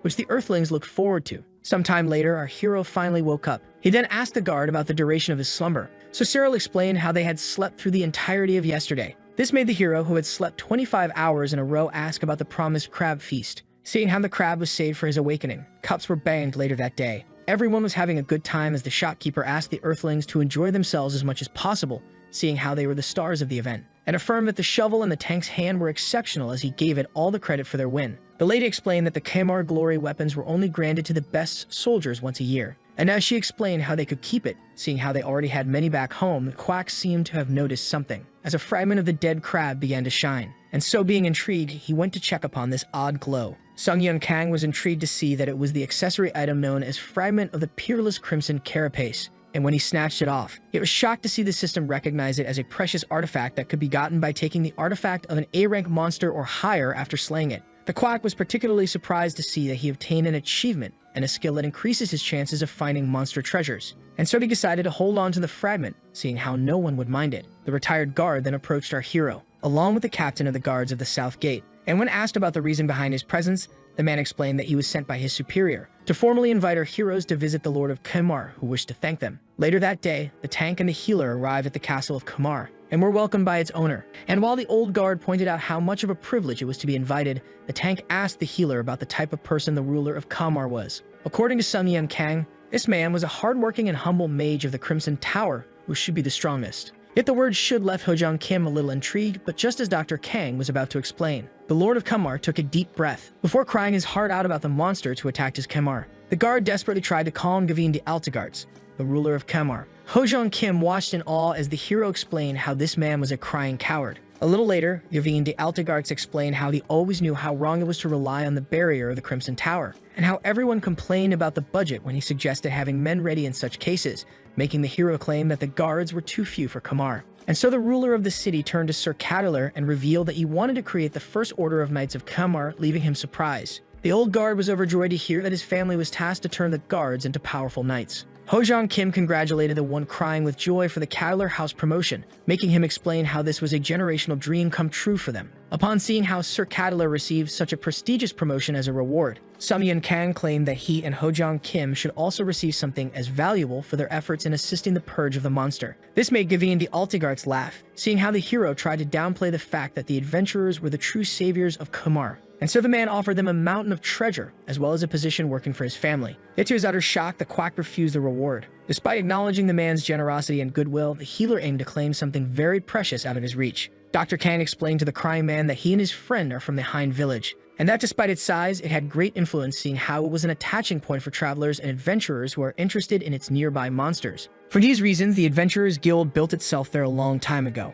while the Church of Iber is trying to gain power in Hind as well. The Lord of Kamar began to form an idea of what the hero was trying to say as he explained how odd it was to have only these two influential factions in the village, and so he demanded the creation of the Hind Village branch of the Magic Association. They said the organization was reserved for mages only, where one could buy and sell magical items as well as rent accommodation. The existence of a Magic Association branch in the village will greatly reduce the influence of the two other monopolizing organizations. The Lord began to tremble thinking about the operational expenses as the quack pointed out how the Crimson Tower will help him. He explained that he is his envoy. After taking a deep breath, the ruler of Kamar agreed to grant Sungyeon Kang his request, leaving Hojong Kim impressed. Dr. Kang then cheerfully asked for enough rations and funds to make it back to his village, to the ruler's shock. As the hero kept on making more demands, the lord was left baffled and found himself drowning in an endless sea of requests, seeing how luxurious and expensive the trip that the healer was asking for seemed. So he decided to stop him, stating that the Magic Association's budget should have been reward enough. So the quack explained, and they were now discussing the reward of Hojong Kim, who claims to not be a mage. Gavin the Altigarts was left stunned as the tank explained that he didn't have any relation to the construction of the Hind Branch. This left the old guard startled upon seeing the ruler of the city collapse before his eyes. Later on at the port, our hero was introduced to his guides. And so, as they departed from Kamar, the Cattler children gave him a warm goodbye. Our heroes began their peaceful trip back home, but couldn't help but notice the beauty of the crazy magic tower at this hour. Yet later on, the hero of the tank and the 3 guides found themselves in an unexpected life-threatening situation. 60 minutes earlier, the hero explained how they were going to cross the lake before continuing on land from Trakati village, and how they had to cross the enormous and shadowy red forest that was easy for strangers to get lost in. He turned to his guide, Valak, if he was from Trakati, which he confirmed, explaining that they went to the city in order to cure their daughter, and that neither his wife, Daisy, nor his daughter, Rudy, could return home to the rest of the children due to the lack of departing ships. The guide then explained that at their lowest, the lord of the city asked for guides to help the heroes, who extracted a decent sum from him in the red forest. The seasickness spell worked miracles, seeing how Hojong Kim didn't feel dizzy at all. Shortly after, the hero decided to check his membership list,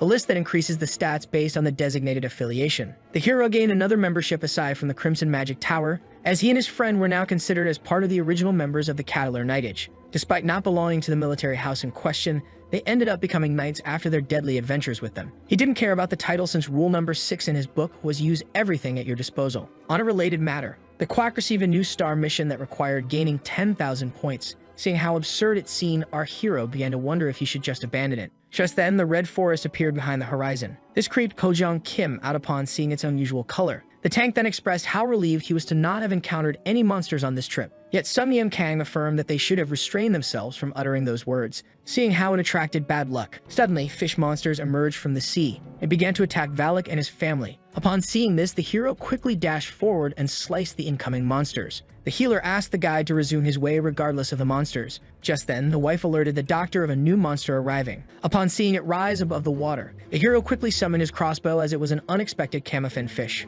The hero bombarded it with powerful shots, and just as the crew assumed that it was fleeing, the healer explained how this wasn't the case. Suddenly, the boat began to shake. The colossal fish had thrown the boat and its passengers high into the air. With that, the terrified tank began to cry his heart out. They were heading straight for the monster's jaws. The hero, who acknowledged its cleverness despite its species, he then used his crossbow to create an ice potion arrow that froze the monster as well as the nearby water upon being fired. Hojong Kim was shocked to see the giant fish unable to move, and so upon being asked to destroy the ice, the man summoned his Kamar Golden Glory and struck it with a lightning skill. As the parents checked on their child, she affirmed being unharmed yet freezing, while her father wondered if this was the daily life of an adventurer. The tank was then left intrigued as the healer explained how something felt off. Sung Yun Kang explained how this monster normally stays in deep water away from sunlight, and seeing how it attacked at night when the sun was still off, the hero decided to use his observational skill. That revealed how the camafin fish, who had a smashed head and a frozen body, had met its end 3 days ago. Upon seeing that it was already dead, the hero decided to slash the corpse open, when suddenly a mysterious organism emerged out of it. The hero then explained to the confused tank how this was a floral parasect monster. This creature, who was mutated by powerful magic, seemed to be the one pulling the strings of the camafin fish.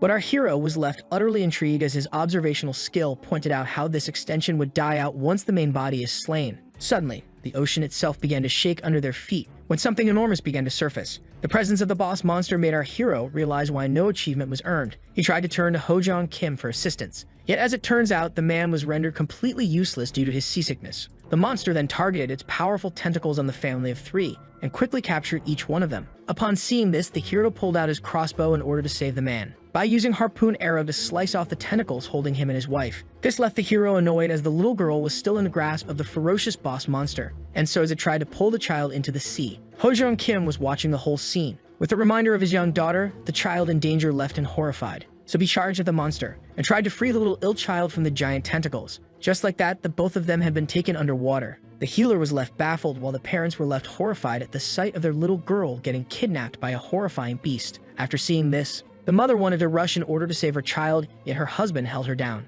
Doctor used his skill, calming voice to remove the panic. Before explaining how he would return Rudy to them, the hero, who was shocked to see the tank jump in the water, realized that if nothing is done, Both Hojong Kim and the one he's trying to save will end up drowning, as the tank found himself overwhelmed by the persistent tentacles, which kept regrowing no matter how many times he sliced them off. If he were fighting the monster alone, the man could have escaped easily, yet the child he had to save made the matter only more challenging. And just as he was about to run out of oxygen, he was struck to see a light appear from the surface. Just like that, he and Rudy were struck by a wind potion arrow. Dr. Kang rushed to rescue the both of them, and so he quickly freed the tank and the girl by snatching off the tentacle, holding them hostage. Hojong Kim felt overjoyed to see Sumyeon Kang arrive while the quack affirmed to his friend that he would always stay the same. After slashing the arms of the monster, the hero found himself in a pool of green blood. Hojong Kim then warned him about the tentacle's regeneration, but as the injured arm was being covered in ice, the quack explained to his surprised friend that his new weapon wasn't a common item. Sumyeon Kang found himself fortunate upon creating himself a knife from ice on the spot, having earned the random and ultra achievement known as Miracle DIY by crafting the knife that grants random enchantments. With that, the one in white urged his friend to take the child and go while he takes care of the monster. Random enchantment grants the newly made weapon a total of 2 effects, with the first being freeze that Sumyeon Kang displayed when slashing off another tentacle. The monster then grabbed a rock and threw it at our hero, who acknowledged its smartness. The protagonist quickly resorted to his crossbow and then imbued it with the ice potion arrow. Before quickly firing at the rock, as the projectile was rendered frozen, the hero began to think of his second enchantment that allows him to quadruple the damage delivered to frozen targets. But just then, his attention was caught by a giant figure approaching him. The sequoia squid, where the main parasite resides, had finally appeared. And while our hero was pleased to finally meet it face to face, the monster quickly began to act, unleashing a powerful shockwave at the healer. The quack quickly recognized the skill. Suddenly, numerous smaller squids appeared and engulfed the host of the main parasite. Sumyeon Kang quickly realized that the monster plant that is controlling all of them is using the smaller ones to protect the escaping main vessel. And just as the monster began to make its escape, an arrow was fired in its direction. The projectile then began to glow with a bright light. Our hero had resorted to his Water of Dawn arrow, thinking of how vessels were usually puppets in the hands of parasites and are still driven by instincts. All squids were left almost hypnotized, as one of the characteristics was the desire to approach the light that left the parasite utterly confused. The hero then targeted it with a nice potion arrow. As the affected monster was now in reach, the protagonist bid it farewell, before cutting it into quite 2 pieces as the plant desperately tried to escape. As our hero decided to retrieve his holy arrow before resurfacing after his victory, he suddenly received a notification from the system. To his shock, he earned himself quite a lot of unexpected points. This left him confused, as slaying monsters shouldn't let him gain points. Yet, upon seeing the extensions after the death of the parasite's main body, our hero realized that he had indirectly helped the squids feel better. With that, numerous achievements were unlocked, which left him very pleased by this adventure. A few months later, our hero finally resurfaced to catch his breath. Sumyeon Kang asked Hojong Kim about their 3 guides, but dropped every hope of conversation upon seeing that the man was still seasick. After our heroes reached the beach, the red-headed family rushed to the quack. Worry installed itself in Dr. Kang's heart upon seeing the state of the little girl, feeling that he might not be able to save her in time. The couple asked about their daughter's state, so the doctor revealed how this was hypothermia, and how they should make her body temperature rise by wrapping her in a blanket after stripping her of her wet clothes while he creates a fire. But just then, the tank pointed out the weather. The doctor was utterly annoyed as the black cloud announced the rain, so he asked his guide about the proximity of the nearest village. So the man explained how the shortest route would take too much time. With Tricati not being an option, the quack suggested diving deeper into the forest in order to find somewhere to hide from the rain. As they made their way into the forest, the hero observed how the tree's color and the forest's name. As Hojong Kim pointed out how everything around them was red, the guide explained that the local beasts and humans also shared the same trait, and that everyone in their village was a ginger. The lady then asked the adventurers to stay close, seeing how outsiders always get lost in these woods, making the tank assume that the path is confusing. Yet the lady affirmed that this wasn't the case, seeing how pointless the signs previously pointing to Tricati were, and how mages attribute this phenomenon to the forest's unique magic. Just then, the alerted healer asked everyone to stay in their position, as he summoned his weapon, leaving all confused. He then pointed the knife at the nearby bushes and demanded someone to reveal themselves. Upon seeing how he was discovered, the man quickly got out of his hiding spot, followed by the girl with him. Hojong Kim was left confused as the man recognized them as the Red Road Gang. So he explains how they were road bandits of the forest and how one must have red hair to join them, as well as not assaulting those with the same characteristic. As the man pointed out how one could be allowed to join if he paints his head red, the tank realized that it was mostly a ginger club. The bandits then demanded the healer to obey in silence after he guessed that he was being taken away for the sake of a wounded person. Just as our hero began to think of how he should beat them quickly, seeing how they were in a rush to find shelter, he suddenly had an idea. He explained to the bandits how the little girl was, before leaving them stunned after claiming that they would be using their base to spend the night. The protagonist even ignored his anger as he pointed out the bad weather. Ho-jong Kim decided to evacuate the family before the odd fight began. Dr. Kang then explained that their cooperation would be paid by not capturing them for the Adventurers Guild, which left the bandits filled with rage. And so the both of them charged at him at once. The healer quickly dodged the knives of the girl before using his own. In order to smack her with the pommel, the quack dodged the thrust of the boy before geeking him in the chest. The bandits, who were terribly overpowered, decided to use his secret weapon upon assuming that skills were the reason behind the hero's power. And just as the paper had been ripped, chains appeared from a circle and began to engulf our hero. The protagonist recognized them as mana-corrupting binds. With that, the boy charged at him, thinking that the doctor was powerless when deprived of his mana. To their shock, the magic-less hero easily broke out of the chains. With that, he punched the bandit in the face, knocking him out in one hit. Sun Kang then turned to the terrified girl and showed her his fist while cracking a gentle smile. After a quick beatdown, the defeated bandits decided to take our heroes to their base. A few moments later, the tank, the healer, and the redheads were in front of the hideout's entrance. After deactivating the seal, the rock moved away, uncovering a secret tunnel. The healer was left surprised upon entering the cave, as all bandits were lying on the ground and plunged in agony. Seeing their state made the man realize why the Red Road gang tried to abduct a healer. The boy explained how his companions suddenly felt tremendous pain and how they assumed that a healer could help them out. Just then, someone inside the cave asked the healer about his identity, which was none other than Rosen, the bandit in command. But upon seeing him, our hero felt intrigue. Seeing how odd the man who expected one healer looked, Ho-jong Kim prepared his shovel just in case, as the leader demanded an explanation behind the presence of numerous outsiders. The girl tried to come up with an excuse as it was too embarrassing to reveal that the hero had forced them to show him their hideout. But as Sun Kang explained the whole situation, the girl was left enraged. At seeing how they were demanded by the authorities, a man tried to oppose their stay. That the doctor explained that they would keep their location secret, before explaining how he was a healer who could help the members in pain. Dr. Kang proposed a deal to the man, stating that he would grant them his services in exchange for shelter. And so with a small voice, the bandit declared that the adventurers must be powerful for breaking into their hideout. And with a shaking tone, he accepted the proposition in exchange for not causing any damage. Seeing this made our hero realize that this man wasn't fit to lead, which made him wonder about the real chief's whereabouts. As little Rudy was placed warmly near the fire, the hero examined one of the patients and discovered that she didn't seem to be harmed or sick in any way. And so he decided to use his observational skill, only to discover that the lady had mental damage known as phantom pain, which could lead to permanent brain damage. Sun Kang then explained to Ho-jong Kim how the patient was suffering from phantom pain. This term, that refers to agony in the place of a missing limb back on Earth, refers to a state of pain with no damage in this new world. The healer then explained that phantom pain, although not lethal, would keep on damaging one's mind as time passed as the agony itself increased. As he then affirmed that this non-lethal case was difficult to cure, the boss of the bandits began to lose all hope. So Sun Kang explained how they should take care of the reason behind the pain, and how they would need mentality and tranquility potions in order to treat it, seeing how it was due to mentality loss. But just as the quack explained how he could craft the required potions and how he was lacking the necessary ingredients, his friend pointed to a shelf full of plants and said these would suffice. Seeing how everything was ready, the hero realized that they were all cultivated in the forest. The hero then took a good look at the herbs and realized that he needed them all in order to create the treatment. So he asked Rosen about the available men, so he explained how he had 16 healthy bandits. Being satisfied with this answer, the quack ordered him and his crew to go into the Red Forest and gather him more ingredients. This stuff confused the man, seeing how ferocious Lorraine was outside. With that, the boy and the girl burst at our hero for being a freak healer commanding them. Upon hearing this, Sun Kang cracked his usual annoyed smile. Comments later, the red-haired bandits found themselves beaten up and gathering the necessary ingredients under the rain.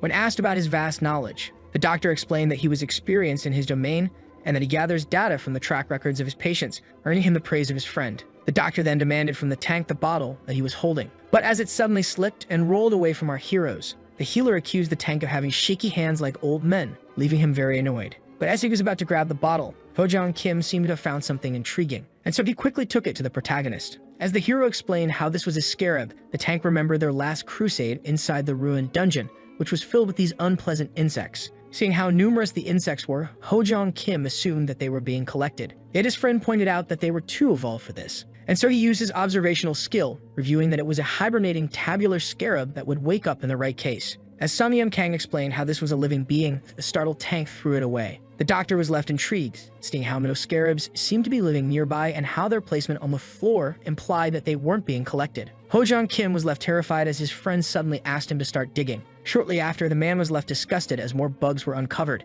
and demanded an explanation from his friend, whose doubts were proven right. The quack explained that the entire cave must be filled with these bugs, and so he decided to have a long conversation with a boss bandit later on. As it kept on raining heavily outside, the hero had used the fresh material provided by the bandits in order to craft the cure. Before asking Rosent to make his bandits take the medicine on time, leaving him deeply thankful. The man then began to whisper and apologize for misjudging our hero and doubting his skills. Upon hearing that he was using potions, to his shock, the two young bandits asked him to rest assured as they gave their comrades the antidote, explaining how they will do everything they can to make the other bandits feel better again. This made the doctor point out that even scums care about their own, while the boss explained how his members were very close. Just then, the man was left anxious as the hero explained how rare phantom pain is, and how it was normally located in the deadliest regions of the continent, like contaminated places and hard dungeons, being one of the brutalest effects. Fear covered Rosent's face as the quack explained how unlikely it is for phantom pain to be abundantly present in a mere bandit hideout. Sun Yun Kang then implied that the leader was keeping a secret. Sun Yun Kang explained how it all seemed odd from the beginning, stating how casually the thieves used the expensive man contamination spell, which is something thieves wouldn't do seeing how much they were obsessed with money.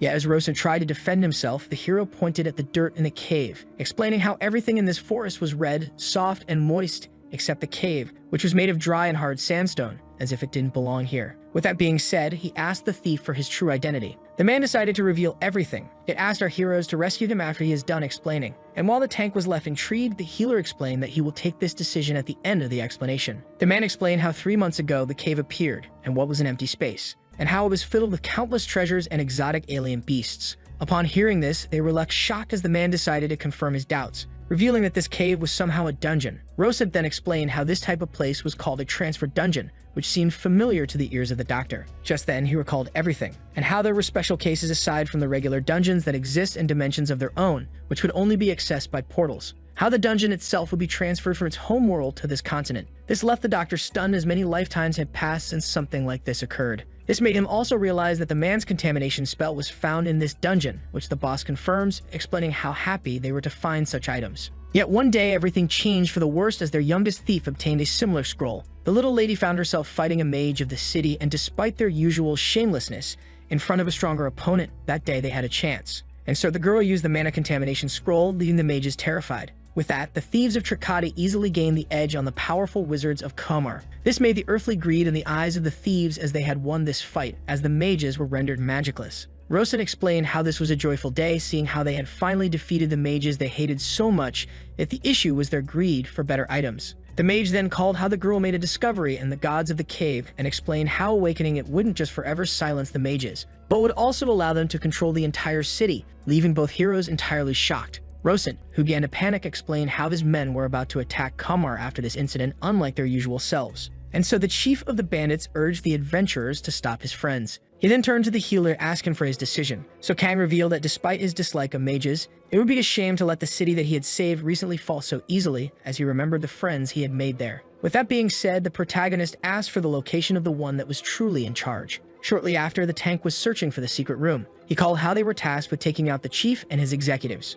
Yet the hero affirmed that there was a simple solution as he pointed at his own eyes, before using his observational skill on the path ahead, revealing the mana circle that served as the mark of the secret room. After pointing out the exact location to the tank, the latter began to dig the wall using his travel. But to the man's horror, more scarabs resided in the rocks, which our hero found obvious and natural. Despite having recognized the magic circle as the entrance, Hojong Kim had no idea on how to use it, and so the protagonist summoned his divine item that had a high mana resistance. Meanwhile, the members of the gang inside the hidden chamber were left intrigued by the sudden sound, when suddenly the wall began to crack. Just like that, the one in white burst into the room holding the golden globe to everyone's shock. The bandits were then left standing as the attacker introduced himself. With that, the thieves, who didn't expect to be found, decided to terminate the intruders.